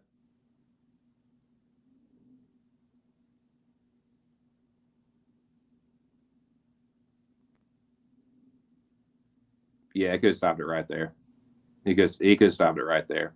Beltran could have stopped it right there. Yeah, I'm sorry, Beltran. That was yeah, you could have stopped it right there, dude. He let in and to be fair, Howney just did the same thing that Feely did, man. Just doing that fucking lockdown shit, laying on a guy. I don't know, man. That was frustrating. Just frustrating, man. Just fucking frustrating. Yeah, there's some good boxing this weekend, dude. There was good boxing this weekend, bro. Good boxing. But yeah, so that round ends, and yeah, to me, I don't know. I didn't really see that as being a 10-8. I had it 29-28 for Believe. I thought that was just decision. Um now The scoring in the Justin James Charles Rosa fight, I don't think that 30-27 is a correct score. I think that it was pretty clear that Justin James won the third round. He almost knocked Charles Rosa out. Justin James won the third round. But the split decision was fucking ridiculous, dude. I'm sorry. That's fucking ridiculous. Justin James did not win that fight by a damn fucking sight. That was ridiculous. There's no way Justin James won that fight. And that I just don't, I can't, I don't get that, man. Was that a sympathy pick for James? Because he pretty clearly lost the first two rounds. He landed like one good, clean, like left hook on Rosa in the first round. And Rosa won the rest of that round. Second round, they were in this weird, awkward grappling thing where Rosa was just popping him in the face and bloodying James up the whole time. And then James won the third. Like, that should never have been a split decision. But it shouldn't have been 30-27 Rosa either. It was 29-28.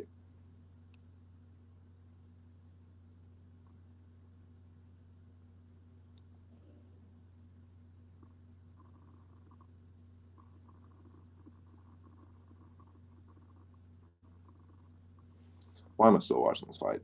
Anyway. But yeah, Valiev won the third round, won the fight. Now, Boser and St. Preux, there was a whole lot of, not a whole lot, but there was some controversy in this fight, really just generated by DC. It was a whole lot of, it was much ado about nothing about a fucking fence grab. It was much ado about a fence grab, but it was nothing.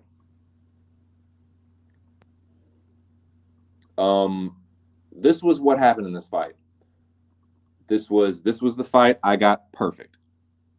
I got the correct winner, I got the correct method of victory, and I got the correct round.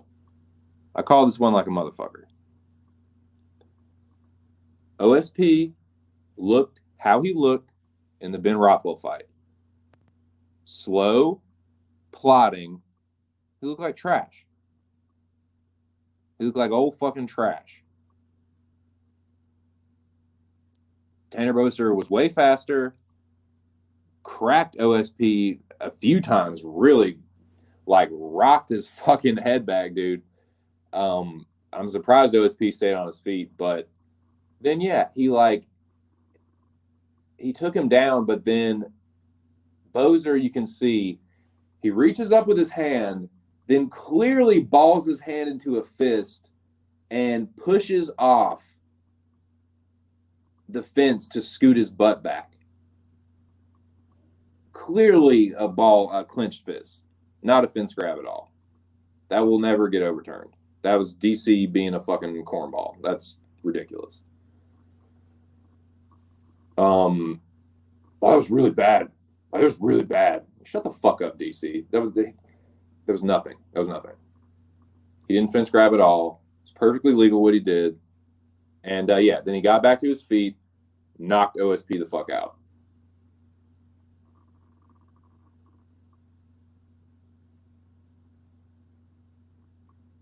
That's what's up.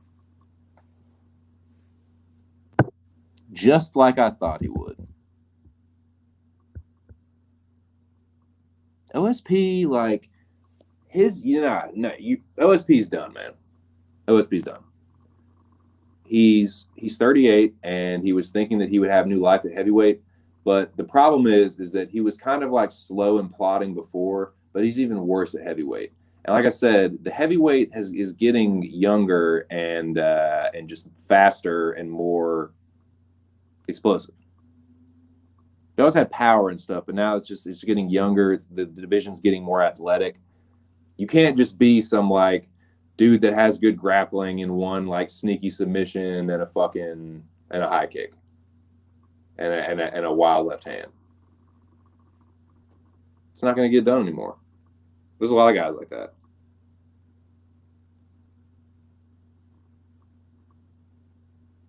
They have like one fucking weapon or like two weapons. You know, they have their specialty. They can land that. You know, OSP landed that high kick a few times. He has a good left hand. He's landed left hand a few times. But other than that, in the Von Flue or the Von Prue, he kind of looks like shit. So yeah, cruiserweights. Yep. So for real, they should make a cruiserweight division. That'd be sick. I love that. Because I mean, light heavyweight really is cruiserweight. That's what boxing is, 200, 205, whatever. And like I said, we talked about the main event. I mean, you know, have a croissant. Kick back, relax. Just recognize the greatness that you're watching. Gane has really good footwork, good striking, consistent output, high fight IQ, solid fucking chin. It's a fucking problem, man.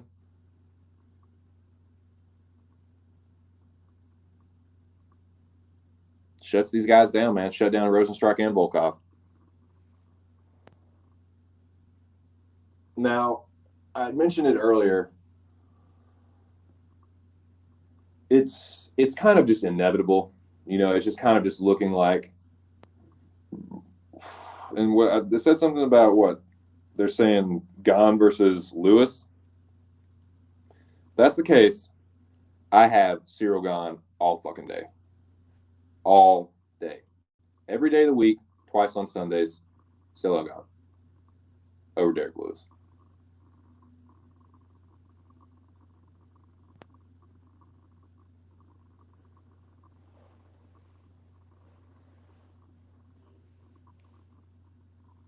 Lewis is another guy. He needs a fucking Frankenstein in front of him to land the big one. Old JDS put that motherfucker away. Ciryl Gane will wax Derek Lewis. I actually will predict. I will probably end up predicting a Ciryl Gane like 4th round TKO over Derek Lewis. To be honest with you, Derek Lewis is trash to me, dude. If he beats Ciryl Gane, I'll eat my words. I'll eat my crow like a good little boy. I'll shut the fuck up and say, hey, I was wrong. Derek Lewis is good. That's Ciryl Gane. He just fucking slumped him. But nah, man. That's the only thing Derek Lewis ever has is that one punch, and he ain't going to do that to Ciryl Gane. He doesn't, first of all, he doesn't one punch everybody. It's not just one punch and you go to sleep for everyone. He didn't do that to Volkov. He had to beat on Volkov a few times. He didn't do that to Tybura. Tybura didn't go down with the first Derek Lewis, punch that he landed. He couldn't even put away JDS, dude. So it's not like Derek Lewis just hits every person Derek Lewis touches. Derek Lewis does not have the touch of death. Only he has a lot of power. He definitely has one punch power, but it's only the touch of death if you're like fucking Curtis Blades, who already got one punch touch of death twice by Ngannou. So yeah, man, but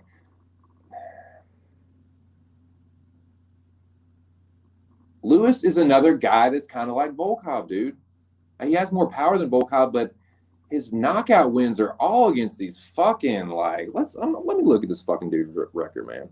Let me look at fucking Derek Lewis's record. Confirmed. Nice, Jackie boy. What's up, Jack? August 7th.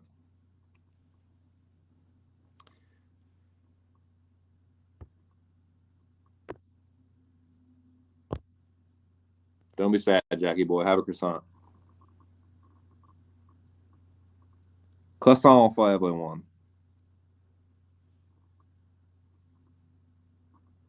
Yeah, Derek Lewis. Derek Lewis is gonna get fucking knocked out by Cyril Gahn. I'm calling it right now. Right here, right now. You heard it from me first. Cyril Gahn is knocking out Derek Lewis.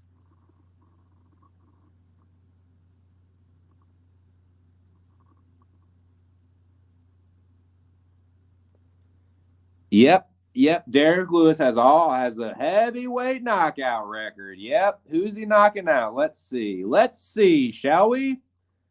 Guto Innocente, Chinny Kickboxer, Howen Potts, Victor Pesta, Damian Grabowski, Gabriel Gonzaga, Shamil, Travis Brown, Tybura, Alexio Linick, and Curtis Blades. That's who fucking Derek Lewis has knocked out. There is 1, 2, 3, 3 good names on that. Shamil and Marcin are okay. That's it.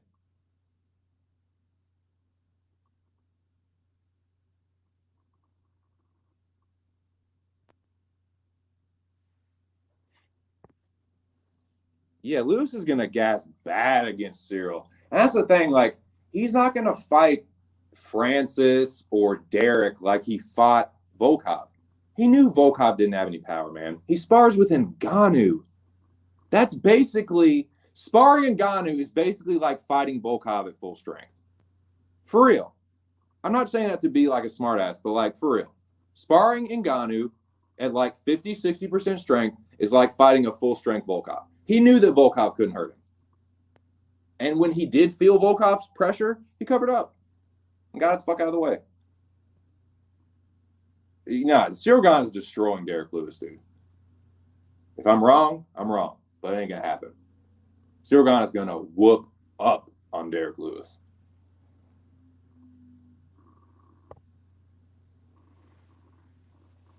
Yeah, but no, he hasn't. But yeah, Derek Lewis, look who he's fucking finishing. But it's like this, he has this vaunted, this godlike power. You know what I'm saying?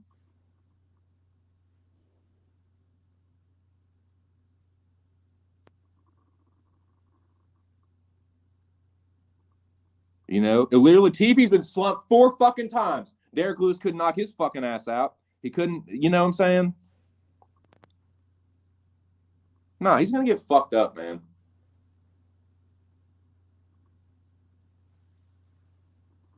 But you know what? He knocked out JDS. Remember who JDS knocked out?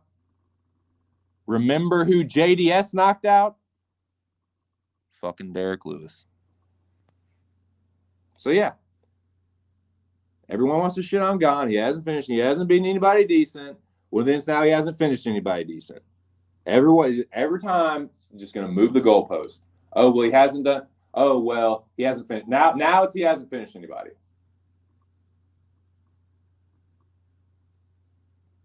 First, it's he hasn't fought anyone. Then it's, oh, the fights are boring. Now it's he can't finish anybody.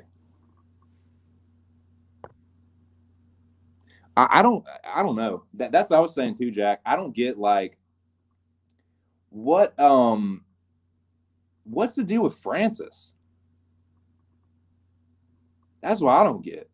What is there's got to be something else going on. Like either Stipe is crowing about something or John is doing something or something is going on. We're not getting there's a piece missing.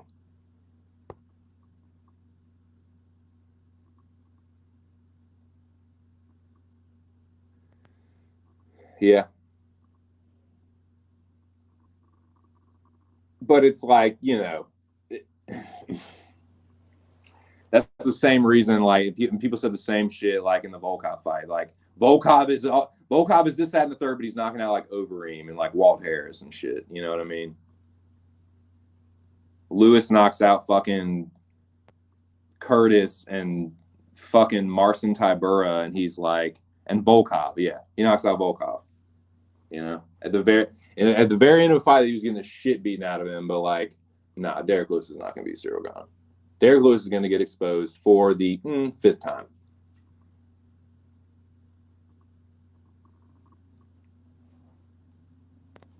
I don't know how many times Derek Lewis has to be exposed. Like, I mean, I get it. He's very popular. He's super likable. People want Derek Lewis to win. They want him to be champion, but he's really not that skilled of a fighter. Like, he has that one punch.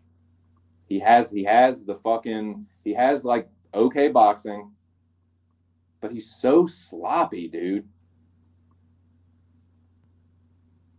And he has to count on his opponents making a mistake.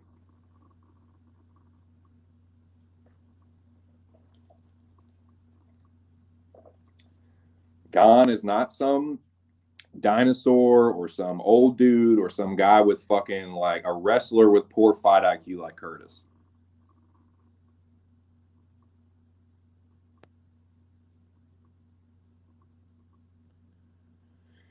Yeah, I think it's just about time for Derek Lewis to take another L. I think Cyril Gane's going to be the one to give it to him too. So yeah, you heard it right here, right now. You heard it here first. Cyril Gane by 4th round TKO over Derek Lewis. Might even get it done sooner.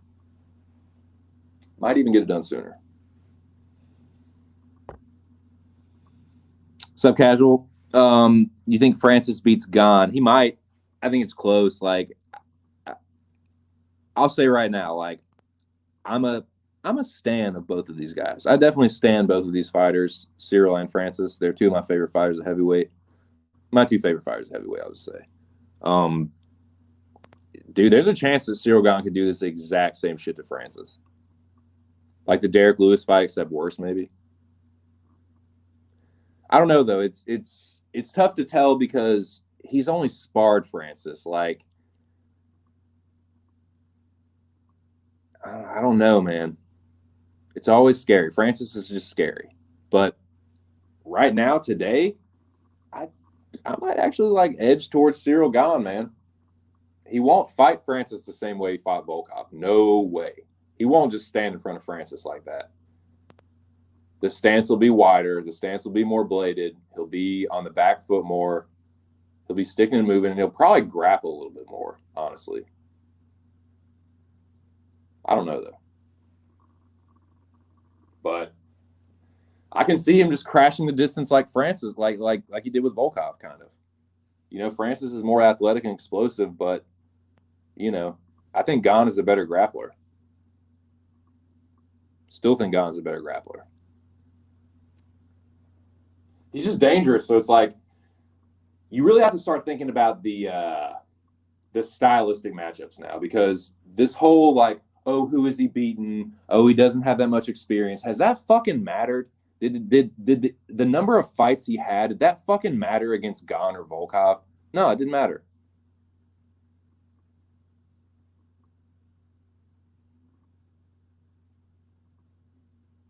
I mean, Rosenstrike, not Gane.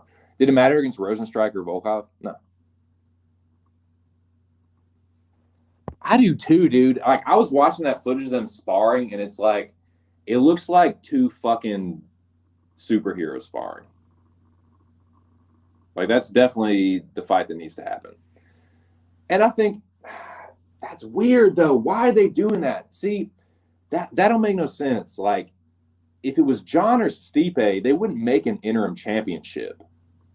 You know what I mean? They would just make that fight for the title. You know what I mean? Like, they would just book Stipe versus Francis, or they would book Francis versus John.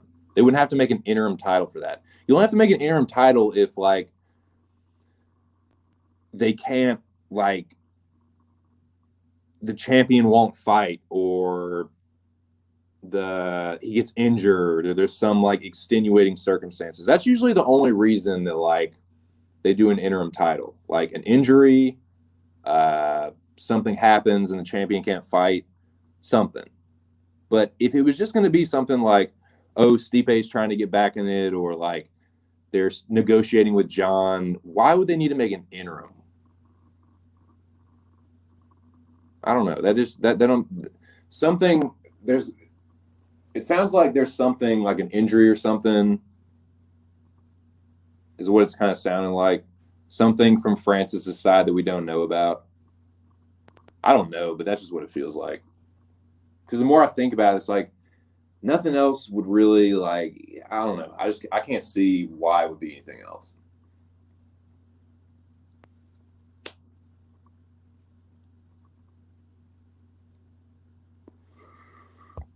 It has to be for marketing. UFC wants everybody to be more active after years of DCCB lockdown. But why, like that? Why would Francis want to stay on the shelf like that, though? That's what doesn't make sense to me. Like, I mean, I understand it from the UFC standpoint, but like, I don't know. I guess, I mean, if it is something like that, you know, Francis is co-signing it, so, or I don't know, who knows? It just seems like something that we'll like probably know more about in the next week. I'm sure something will probably come out about that in the next week or so. Yeah, I can see that. Champion versus champion.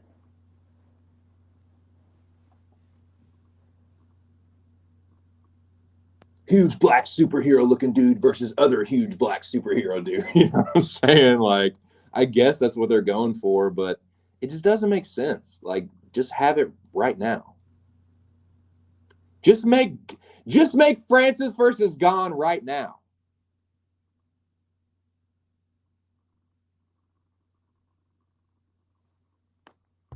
Yeah, I mean, I guess that's what it is. I guess that's what it is. But well, I just don't understand why you couldn't do that shit right now. Just fuck Derek Lewis. You know what I'm saying? Like, yeah, Curtis and Alexi, that's title shot worthy, I guess. I don't know. Guess the rankings. John would, oh my God, John would lose his fucking mind. Fuck John, though. John ain't fighting. John ain't fucking fighting, but yeah, he would lose it.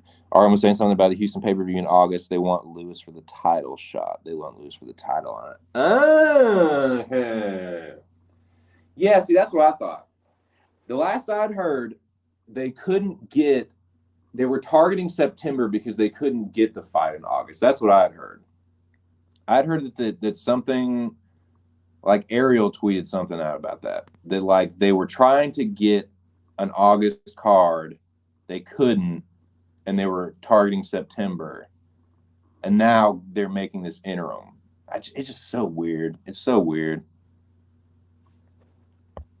The year of Gone and Jerry's, yeah, 2022. Yep.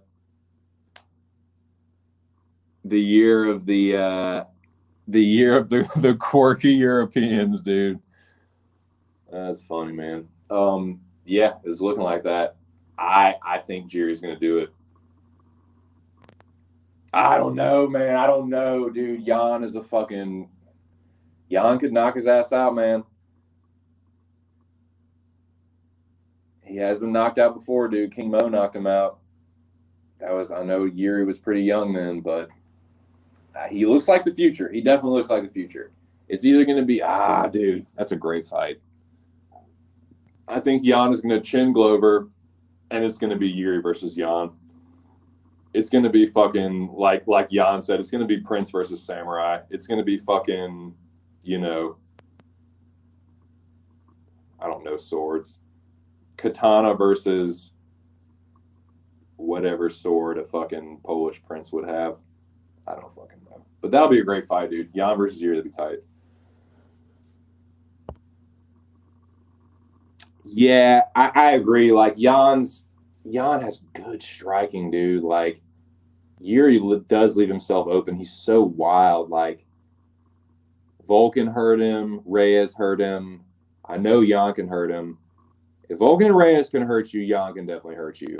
And if Jan hurts you, not saying that he will, not saying that he definitely will, but if Jan does hurt him, he's getting put away.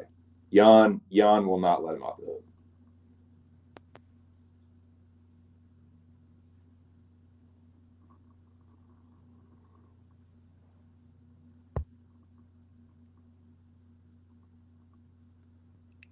Yeah.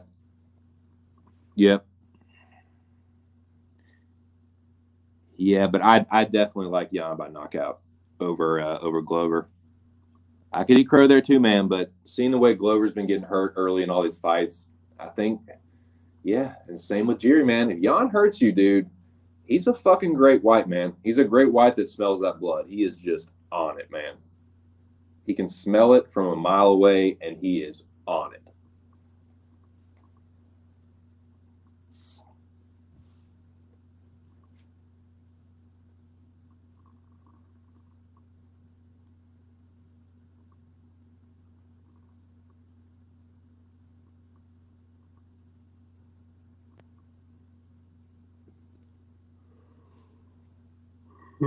Excuse me.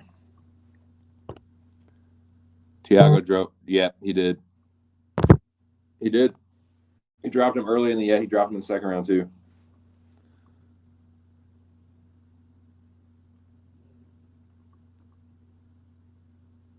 Derek Lewis will face Sirigan in title on August 7th. So that's what it is. Okay. So yeah.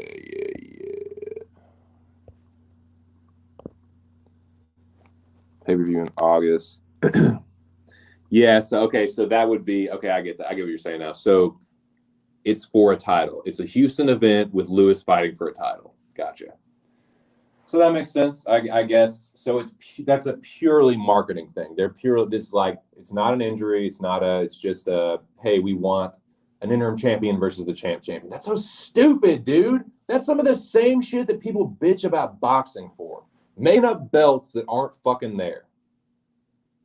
Like Lubin, dude. I like Erickson Lubin. He's a good fighter. And I told y'all, what I tell you? I fucking told y'all Erickson Lubin versus Jason Rosario was going to be fire. Now, yes, they're Charlo's leftovers. Charlo fucking destroyed both of them. He fucked Jason Rosario up bad, dude.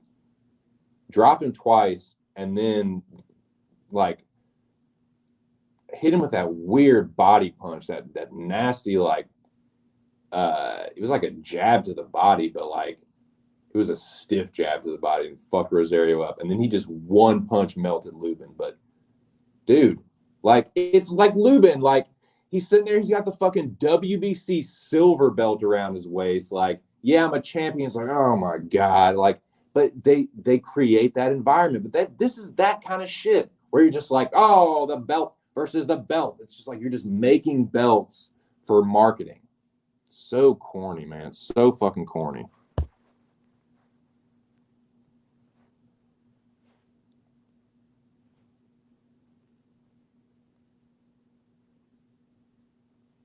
yeah, that was a good fight, dude. Lubin versus Rosario was a good fight. Tank. That was a good fight too. I think Tank is too small for 140. He did not look. I saw him in there, and like I was getting worried, dude. Those first few rounds, I was like, Tank looks way too small. He's having to like lunge in to find any of his punches. Like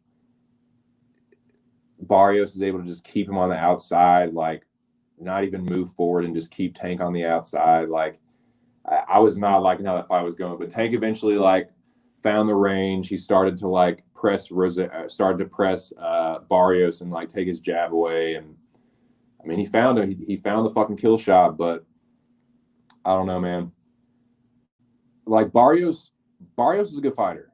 He's undefeated, but to be really, really, really real, he had really not fought anyone. He was kind of a nobody that had fought other nobodies, like a nobody champion. That's what I'm saying. Like he's a champion, but like who's he fucking like he like unanimous decision some Russian dude to like win that belt. So and it was like a vacant belt. So it's just yeah, it was good. It was an impressive victory for like Tank to because I mean what's the fuck?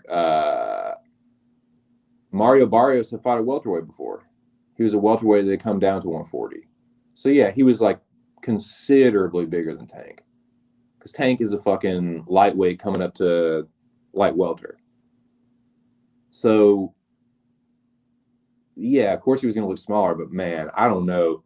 Think about him in there with like Regis or Taylor. Like, man, I don't know, dude.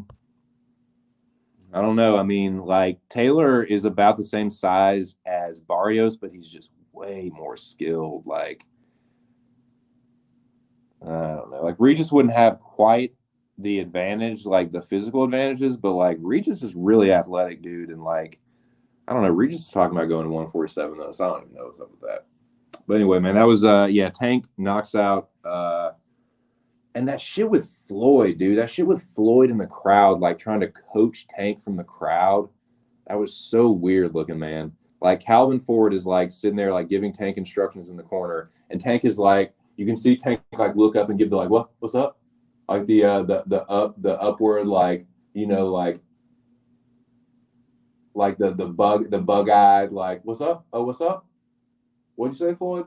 Like Floyd is like coaching him from the crowd and like telling him he's down on the cards and shit, and like it was so cringy, man. It was so weird and awkward. It's like, Floyd, shut the fuck up.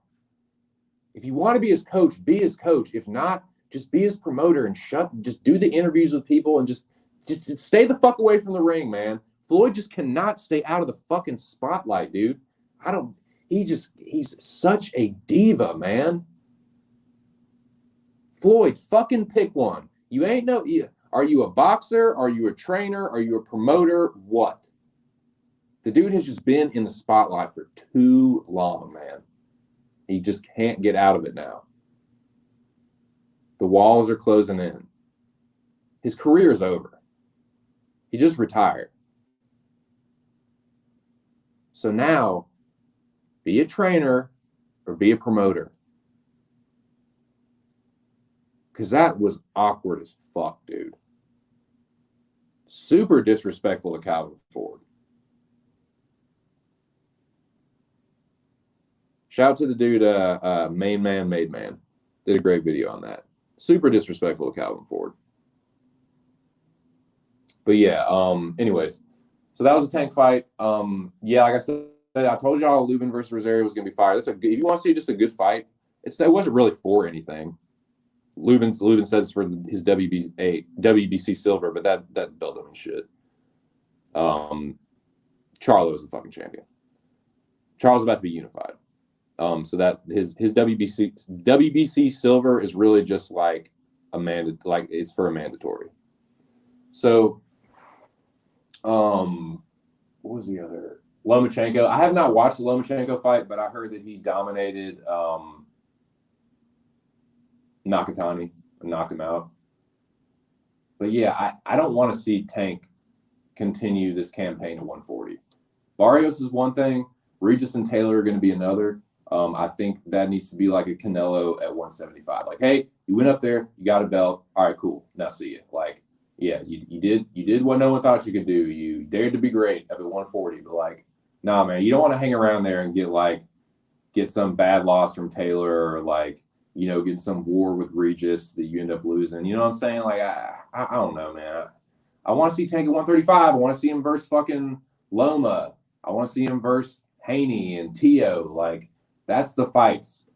Tank versus Tio is the fucking fight. Anyone that knows boxing knows that's the fight. It ain't fucking Tio versus Loma. We already saw that. We know how that's going to go. Haney ain't fucking ready.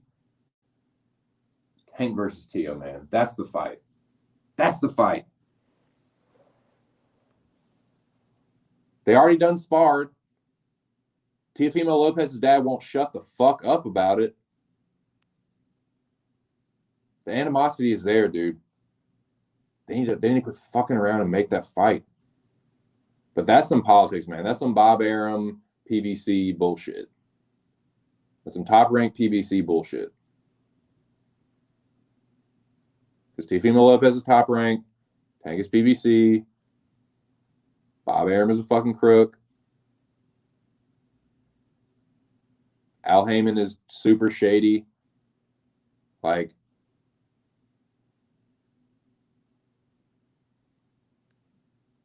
You never know when something is coming from Al Heyman or when it's, you know what I mean? Like, it's always just like, oh, he's there. He's the manager and kind of the promoter, but he's not really. He's there, but he's not. And then Aram is just scam daddy. He's just a scumbag.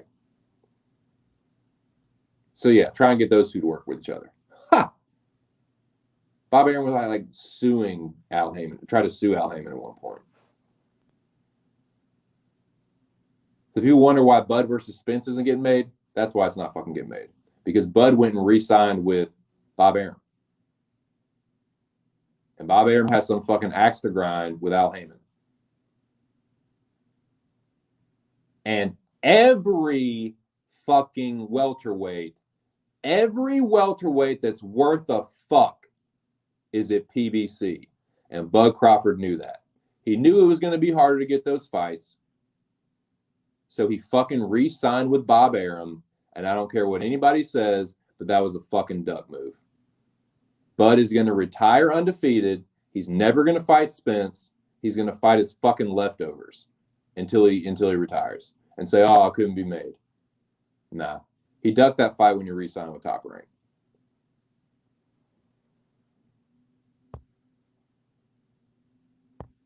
But yeah. It's so stupid, man. But that's just politics. It's like the sanctioning bodies, they each get their little sanctioning fee. Oh no, our champ is the real champ. Oh no. Fuck what you're talking about at WBC. The WBA, that's the real champ. That kind of shit. That's what you're doing with boxing. Each sanctioning body's president thinks they're the fucking swinging dick and that their champion in whatever weight class is the champion.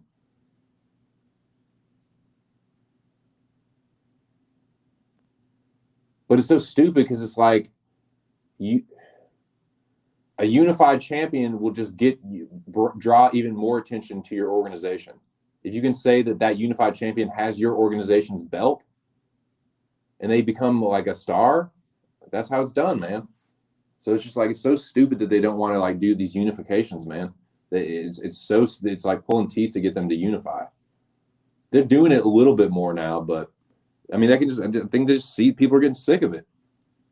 People are like, why isn't, I like Canelo is finally unifying at 168. I love that, man. I love that.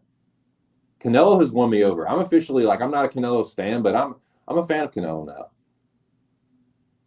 He's the real fucking deal, man.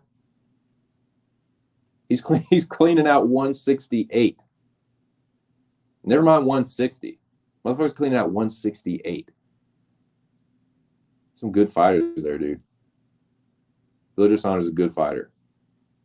Caleb Plant's a good fighter. If he beats Caleb Plant, dude, you can't say shit about Canelo. I mean, I'm a big Charlo fan. I'm a big fan of both Charlos, but I don't think Jermell Charlo would beat Canelo. I mean, Jamal. I thought Jamal would like have a pretty good shot against Canelo, but I don't know, man. I don't know. Like I thought that Charlo looked good against Montiel, but that's Montiel. Like, I mean, Montiel kind of fought like, I don't know, man. It's not really like he fought scared, but he just didn't really like. He's just a frustrating fighter. Montiel's just a frustrating fighter. So I was not like, that was a frustrating fight. He's a frustrating fighter to watch, and that was a frustrating fight to watch. I mean, I thought Charlo clearly beat him, but still, like, after watching that fight, like, I don't know, man. I don't think he would beat Canelo.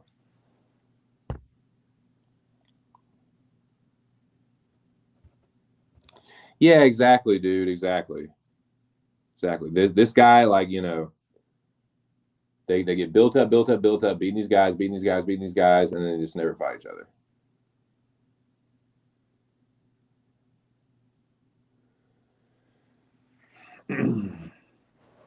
Because, yeah, Spence is like, okay, you can fight fucking Kell Brook and get dropped by Mean Machine, and I'll fight Sean Porter and Manny Pacquiao. How about that? Basically, But now there's that shit with Pacquiao. Like, someone is trying to sue Pacquiao now or something, and now that fight might be in jeopardy or some bullshit. I don't fucking know, man. See, there's always some bullshit with boxing. There's always some dumb shit. I hope that fight's not in jeopardy, man. That's a good fight, dude. That's one of the best fights of the year. Spence and Pacquiao. Even though I think Pacquiao's an old-ass man, Spence is going to whoop his fucking ass. Like, it's still a good fight. Still a good matchup. I could be wrong, too. Pacquiao could turn back the clock again, but Spence ain't no fucking, like, flaky Keith Thurman. Like, Keith Thurman's a clown, dude. Spence is the real fucking deal. I think Spence will destroy Pacquiao. But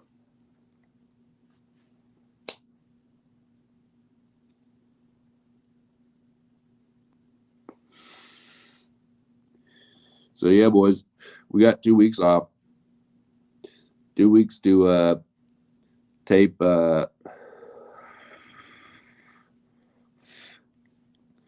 what is it? Is it UFC 264? 265? 487? What day is this? UFC schedule.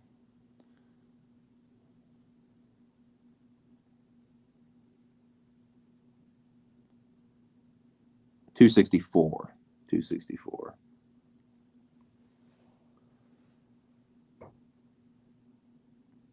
Yeah, man.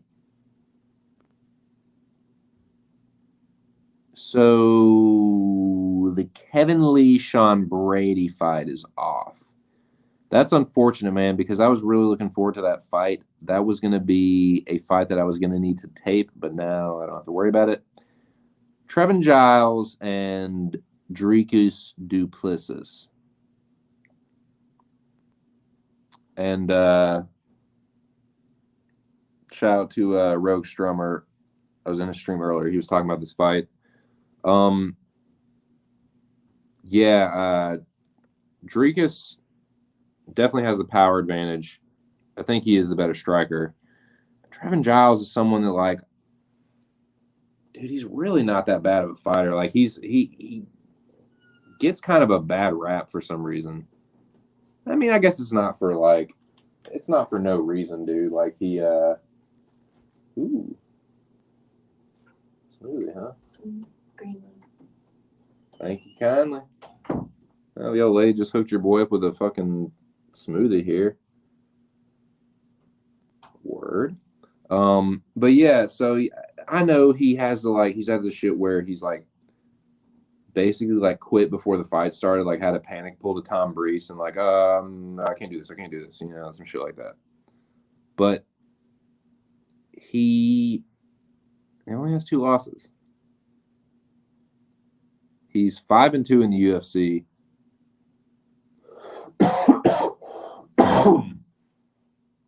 One of them is to GM3. That's not that bad of a loss. The Zach Cummings loss isn't great, but yeah, I'm not. I don't think. Yeah, I'm not picking Ryan Hall. I'm not. Yeah, Topuria all day. Topuria's gonna smash Ryan Hall. I hope he does. God, I hope he does. I think he will, though. That guy is the real fucking deal. Topuria is the real deal. Ryan Hall, man, that guy, like, I truly, truly, truly think the game has passed him by. I think that he was always kind of a hype job, to be honest with you. Like, he gets big up by the Brazilian Jiu-Jitsu community. He is like the underdog. Like, he's like the loser's favorite fighter. You know what I'm saying? He's like weird, awkward. He has like Tourette's or something. And like, he's just kind of like the fucking, I don't know, man. He's just kind of like the underdog, like loser's favorite fighter. But dude, he hasn't fucking beaten anybody, man. Nobody. He heel hooked 40-something-year-old BJ Penn and decisioned Gray Maynard, the GOAT, and Darren Elkins. Dude, that ain't shit. That ain't shit. But you would swear Everyone's like, oh, everyone ducks this guy. This guy would be champion. No, he fucking wouldn't. He is, dude. He is. He has heel hooks. He's good at taking the back, but like this guy, nah. I feel good about this. Ilia Topuria is gonna fucking expose this dude. And all these little fucking Brazilian Jiu-Jitsu nerds can finally shut the fuck up about Ryan Hall and what he would do to all these fucking top featherweights. That motherfucker ain't beat nobody. I don't care. BJ Penn in 2018 might as well be that. BJ Penn gets knocked out by drunk dudes in parking lots. So heel hooking BJ Penn is not like, and that's what made him like famous, dude. Like, man, like, fuck Ryan Hall. Exactly, dude. Exactly. He was on the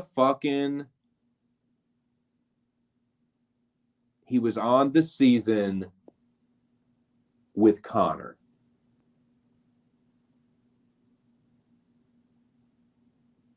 He was on the season with Conor and Faber. That's why there was a lot of eyes on that season. But, dude, he is like, he's fucking 5 years ago, dude. Ryan Hall is so 5 years ago. He is, man. Ryan Hall is so 5 years ago.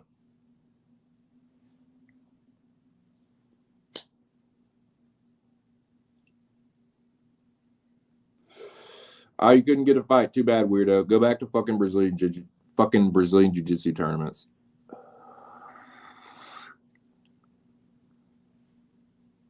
Go back to coaching BJJ and doing your fucking Brazilian Jiu-Jitsu tournaments.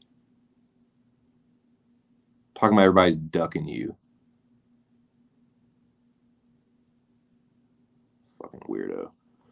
But yeah, I don't like Ryan Hall. And I think Topuria is going to fucking expose him like whoa. I think he's going to expose him big time.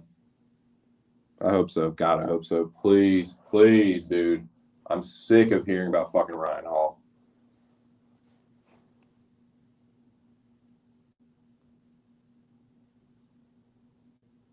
Didn't he fucking get a fight too? Didn't he get a fight against Lamas or something and fucking get injured?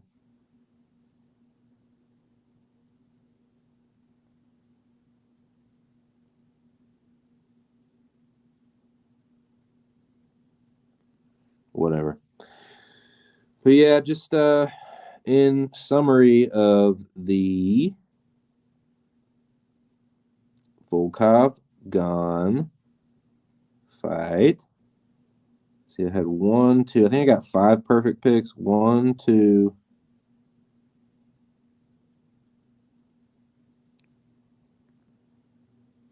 3, 4. Yeah, 4 decisions, and then the Boser second round knockout. Close with Moicano and Kennedy. But I think I called the Kennedy knockout in the second round. But yeah, it was a good card for me. I went 9-3, 9-3 and fucking 1. A fucking whack ass no contest. But yeah, I went 9-3. It was definitely a good bounce back card for me as far as picks go.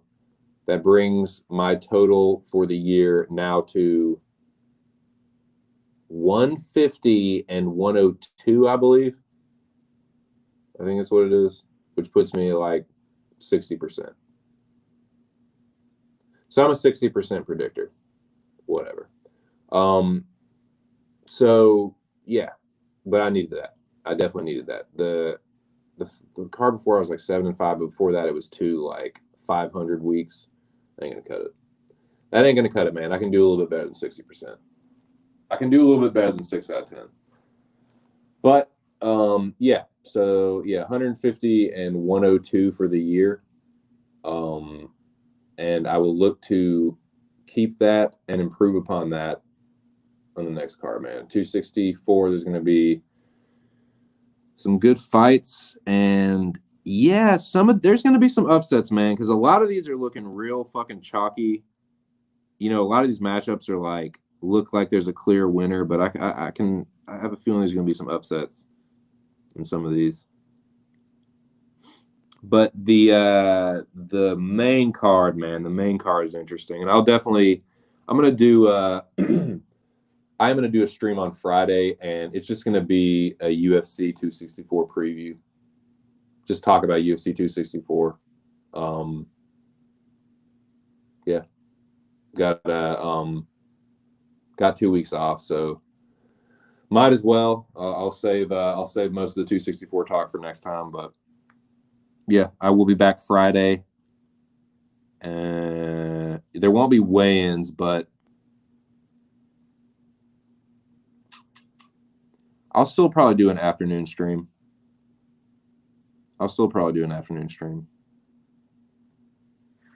But yeah, the main card is pretty straightforward for me for 264. I'm definitely gonna have to tape prelim fights. Like, I'm gonna have to tape Trevin Giles and Duplessis for sure. I'm definitely on the I'm 50-50 on that one right now. Another one is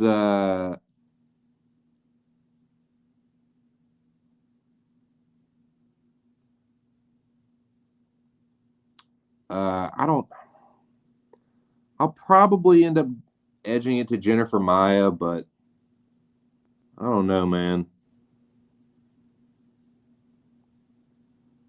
Jennifer Maia has never really impressed me that much, to be honest with you. Like, she beat Roxy twice, Alexis Davis, and JoJo. I mean, Jessica ain't shitting either, but you know, her record isn't as good. But Joe ain't Jennifer Maia. Yeah, she fought Valentina and got whooped. That's. I don't think she's levels above Jessica Eye. So yeah, probably lean towards Jennifer Maia, but I would not be surprised if Jessica Eye just came back and won that. I wouldn't be surprised at all, man. I don't think Jennifer Maia is really anything super special. I think her wins are yeah. But she's, her record is a little bit better than Jessica's.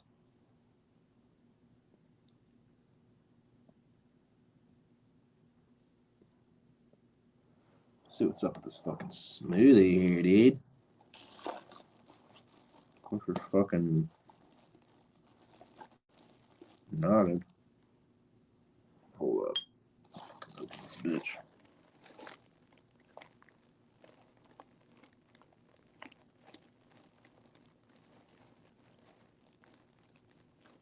If I tied it up in a fucking bag.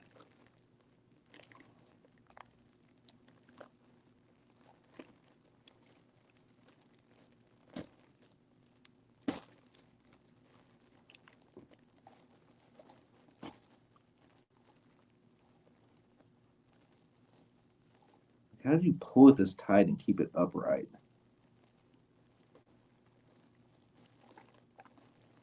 Here it goes. Here we are. Yeah, come here, motherfucker. Let go of it. Yeah, let go of it, motherfucker. Yeah. Got it.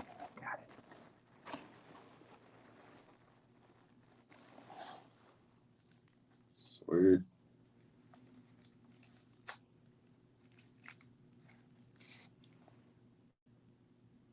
What the fuck? It's a fucking paper straw.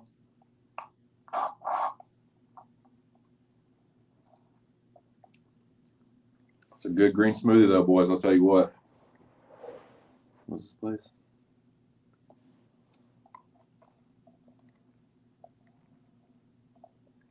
Oh, it's just from Panera. Pretty good, though.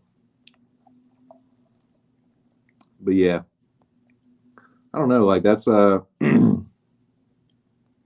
it's a pretty decent fight. Maia and Jessica Eye.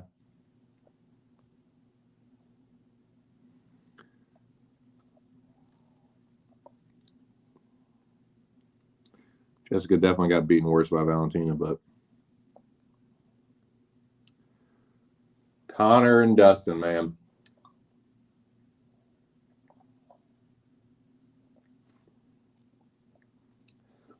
Logic says Dustin. Momentum says Dustin.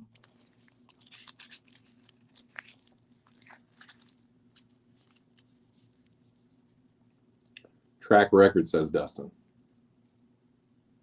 Trilogy track record.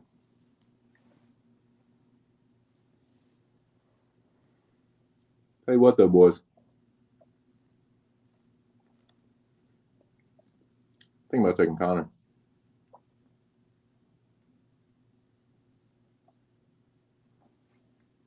It's not just because I don't like Dustin Poirier. I do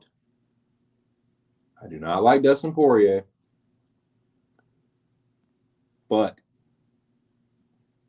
that is not why I'm leaning Conor.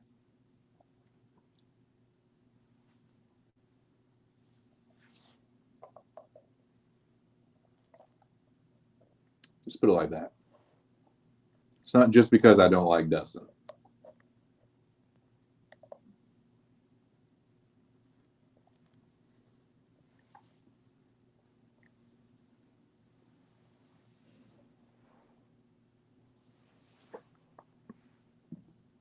I know that Dustin has said that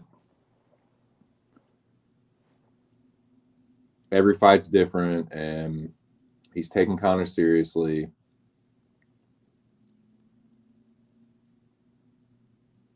I don't think that he's not. I think that he's still going to train hard for this fight. I think he's still going to take Conor seriously. But I still think he's being a little overconfident. I still think he's being a little cocky.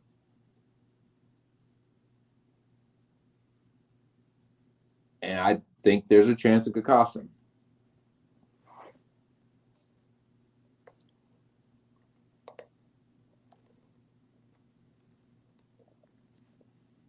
I think we're definitely going to see a better Conor McGregor than the second fight. Definitely. Because there's been less time between this last fight and this one, as opposed to the one before this. The layoff before this was significantly more than the layoff between the second and the trilogy fight.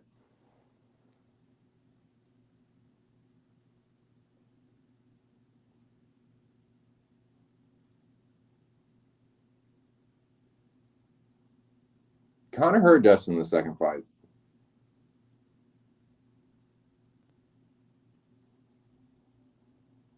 Now, of course, it didn't really matter, but I think it's worth noting. That's a Conor that hadn't fought in what, like, when was the Cowboy fight? Let's see.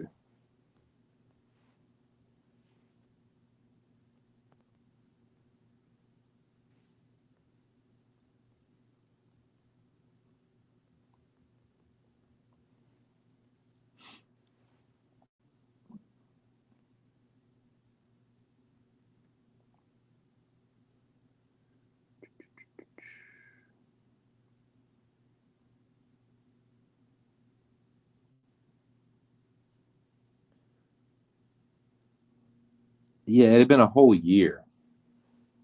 He hadn't fought for a year.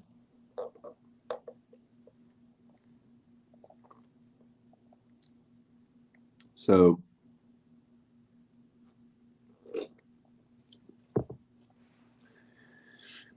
yeah, and then that's he's had what?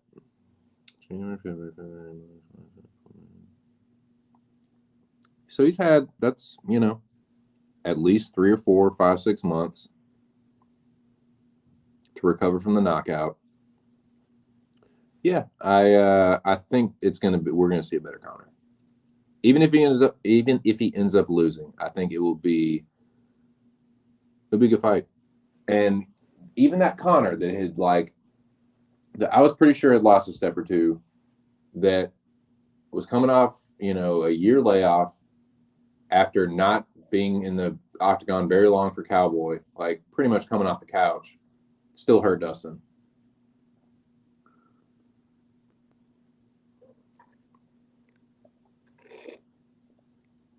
We know that Dustin can be hurt and knocked out because we've seen it. Conor knocked him out. Michael Johnson knocked him out. Dan Hooker hurt him. Conor hurt him again.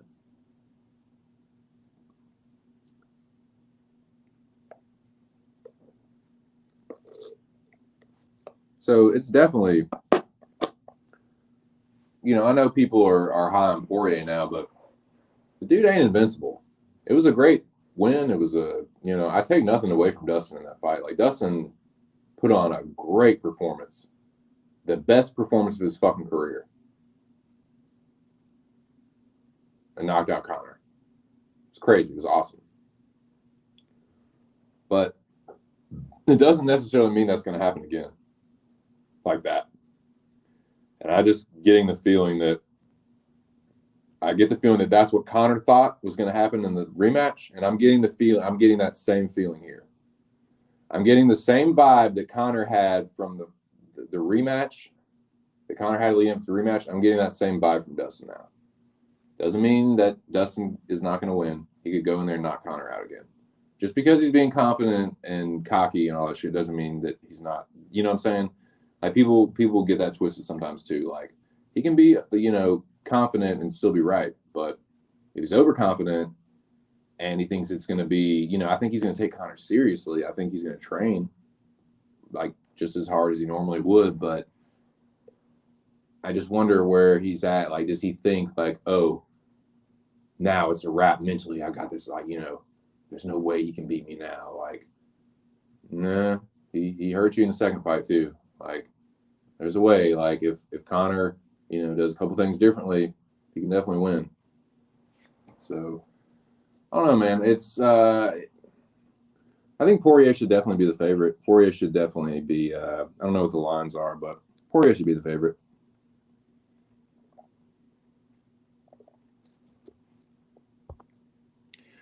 Yep. Yeah, he definitely used that to his advantage. Conor's leg was fucked up from that. But yeah, I'm actually probably gonna take Conor here.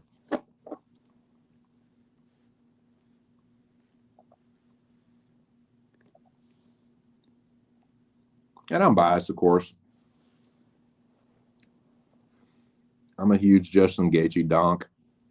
I can't fucking stand Poirier. So it's not that. But yeah.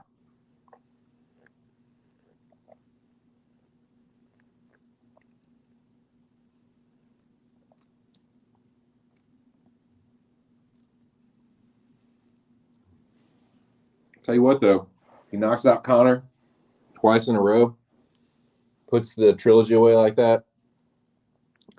It's going to be a damn good resume, dude. It's already pretty damn good, but it's going to be really, really fucking good after that. But yeah, then it's Oliveira, and then it's probably Gaethje again.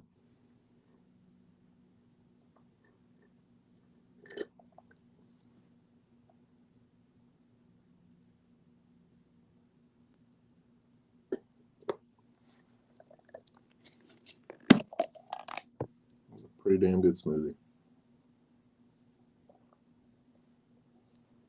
I do say so myself. I have me fucking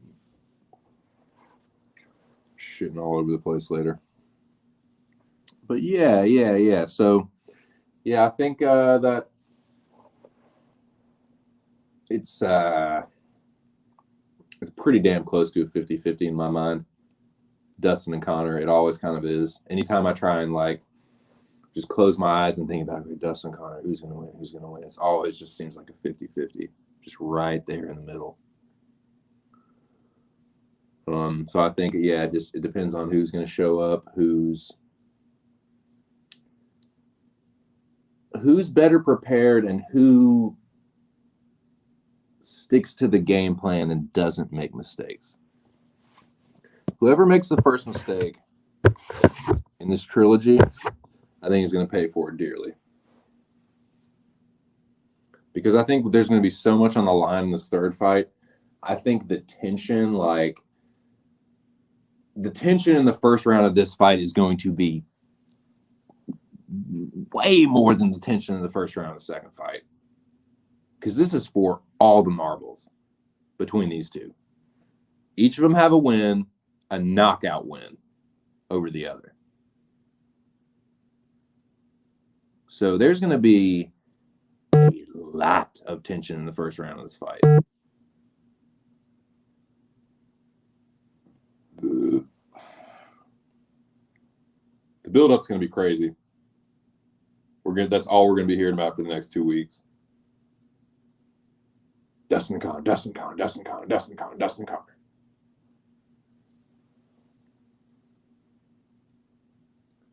But yeah, if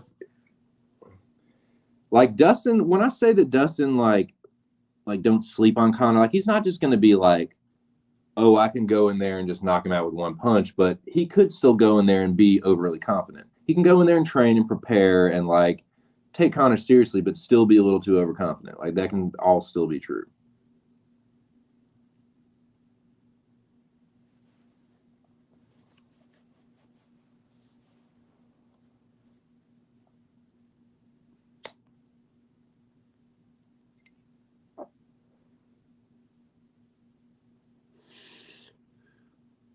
But yeah, I'll probably just go to 3 hours today, boys.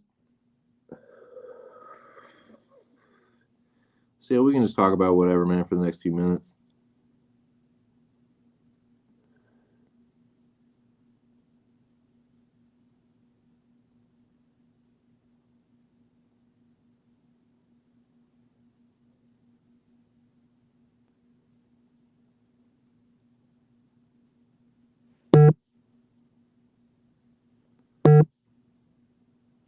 How's all these Snapchats?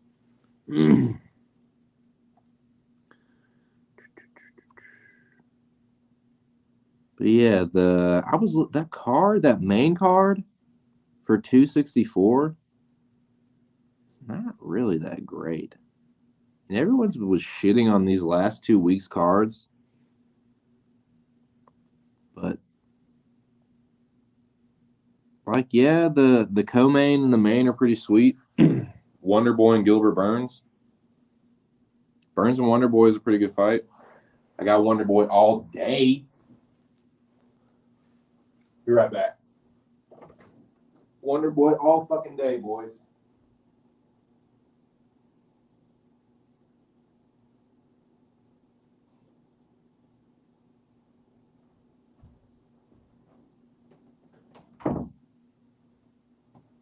Yeah, I mean, Burns, to me, Burns is a fighter that I've seen. I've seen what he can do. I know how good he is. I know how bad he is. I feel like I have a pretty good idea of the kind of fighter that he will beat and the kind of fighter that he will lose to. I don't think he's going to be Wonder Boy.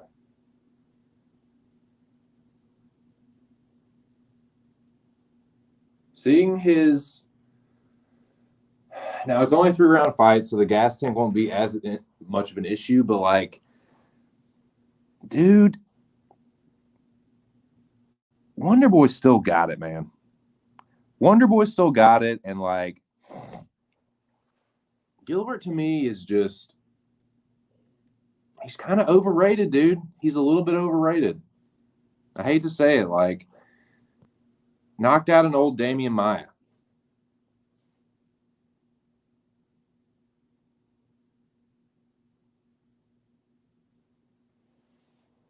Beat a shell of Woodley.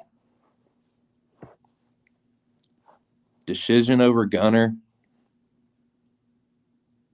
I don't know, man. Like, he had a good run. Like, yeah, Gunner, Maia, Woodley. That's not a bad little, you know. and it was a 6-fight win streak, but that was the last, the only ones that really fucking mattered on that streak. But, that's not bad. But we've seen his ceiling. We've seen him beaten by the likes of fucking Michel Prazeres and Dan Hooker. Now, I know he was super weight drained at 55, whatever. But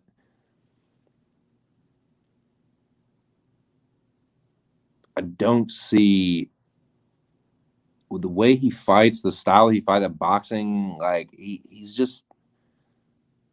kind of just has that fucking left hook. And he's got a pretty good overhand right, but that's not going to be Wonder Boy, man. Wonder Boy is just going to be too slick for him. I think it's going to be. I don't know if he'll knock him out, but I think it's going to be a pretty clear decision for Thompson. I can't pick Gilbert Burns in that fight, even though he could win. He can knock Thompson out, but I do not see him winning a fucking decision against Thompson.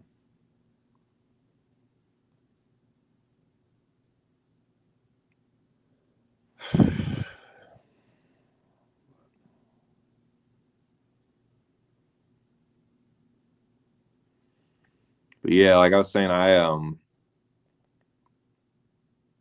to think what I was going to do later. The old lady and I started Ozark, man. We are fucking hooked. It's good.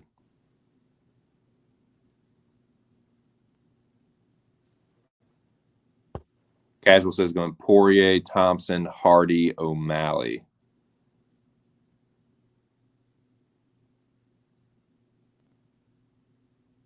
Nice.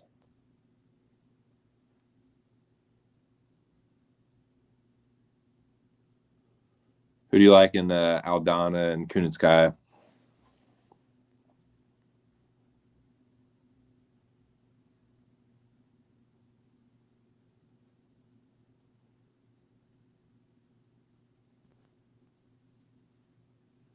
It's a good fight, actually, dude. It's actually a pretty good fight.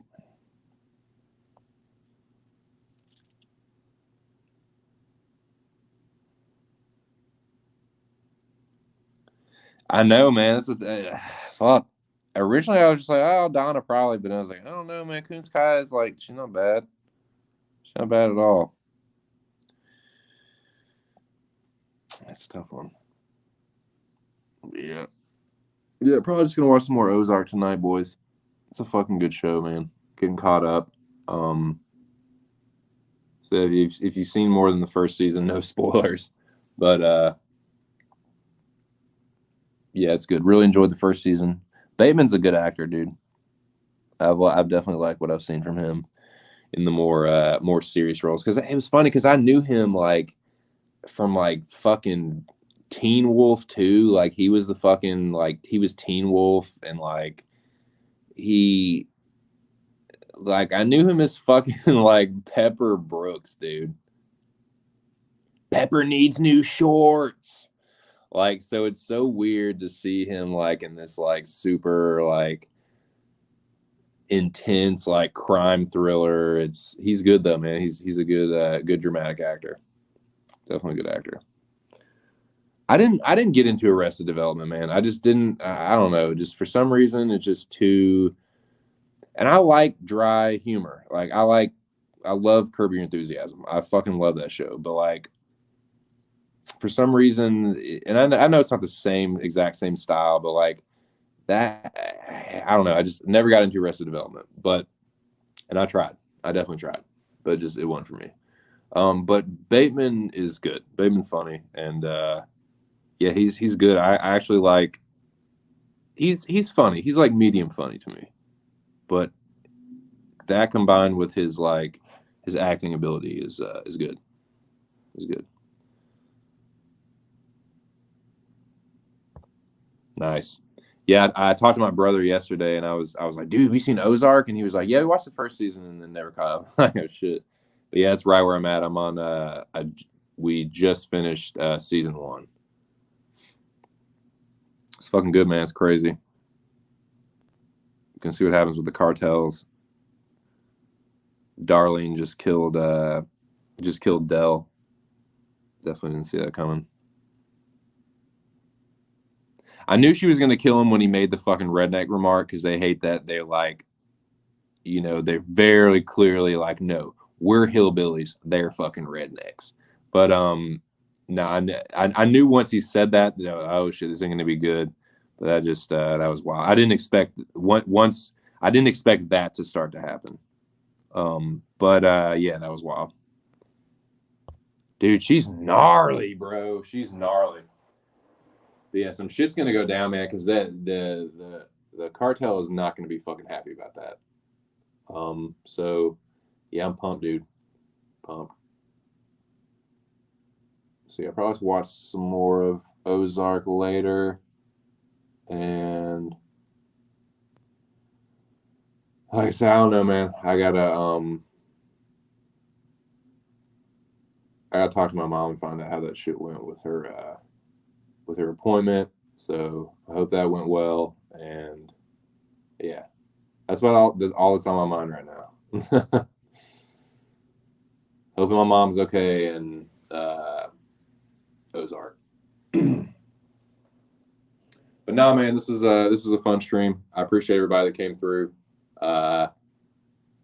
Yeah, it was Gone Volkov was a good card for me, pick wise, but I want to continue that with 264. So yeah, in conclusion, yeah,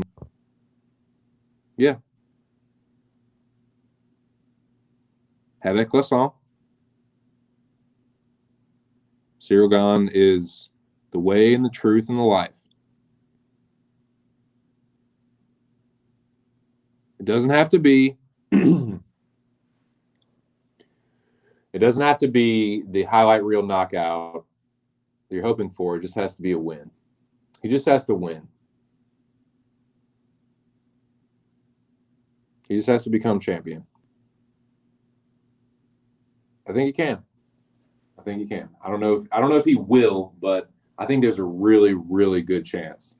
And I think he, fuck it. I think he will. I think he will be champion. I'm starting to believe it more and more. Before this fight in the Rosenstrike fight, I was like, yeah, he could be. Yeah, it could be.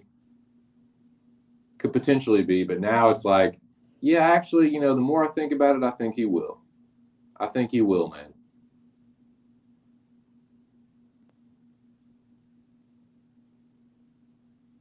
He's not turning people's lights out like Francis, but he's shutting everyone down.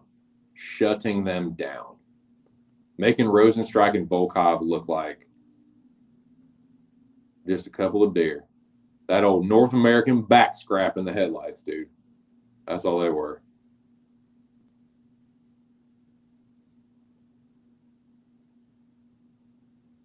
But yeah, he's the truth, man. Told y'all. But yeah, pumped about 264, man. Dustin and Connor, it's gonna get settled, dude. The fucking business will be settled. The shit will be put to rest forever. I'm leaning Connor, man. I'm leaning Connor. I think he's gonna surprise Dustin in this one.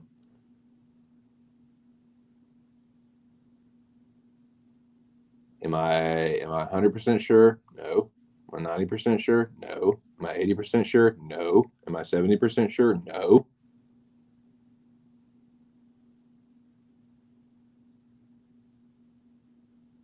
But I just got a little bit of a feeling. When I get a feeling, I get a feeling.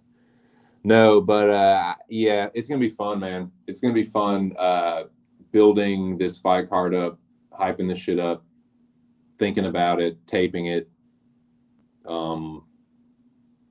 Yeah, it's gonna be a good time. Watching their first two fights.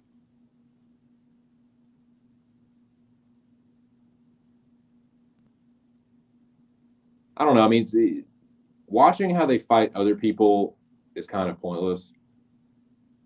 You got the tape on how they fight each other. That's what I'm gonna watch. And yeah, I'm leaning Connor. I don't think I'm gonna switch back to Dustin at this point, but I will be watching those two fights to try and see if I can, it's hard. It takes a lot from the first fight, and there's definitely more you can take from the second. But that if Dustin thinks that it's going to be the same, he's already said that every fight's different, and like I said, I don't think Dustin is sleeping on Conor, but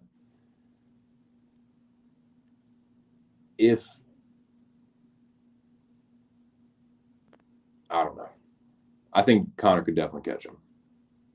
I think Conor could definitely surprise Dustin.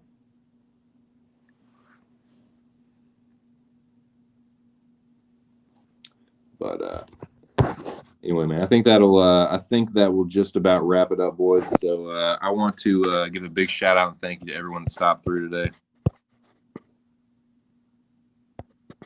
Shout out to the homie Mo, Noah. Yeah, good to see Mo in the chat, man. Hope everything is well down there in the natural state. Good to see Billy in the chat. Well, always good to see Show. The motherfucking general. Jackie boy. Good to see Casual. Yes, indeed, man. It was good chilling, boys. I will be back on Friday. Friday. Most likely it will be an earlier afternoon stream. I don't know if it'll be right at noon. I was getting into kind of a routine of doing my Friday streams at noon to correspond with the weigh-ins. But since there are no weigh-ins, probably won't do it quite that early. Probably be more like 2 or something. 2 or 3. I don't want to start it at 5 because it's Friday night. The old lady likes to start work a little earlier on Friday to get done a little earlier so we can hang out on Friday night. So I'm going to try and do my stream a little earlier probably on Friday. So probably like 1 or 2, something like that. But yeah, I'll go live again this week on Friday, early afternoon. We will talk about UFC 264 some more. And other shit if you want. But thanks again, boys. It was good to talk to y'all. I hope y'all have a good rest of the week. And thanks again. This has been just my 2 cents. And hope to see y'all on Friday. Peace.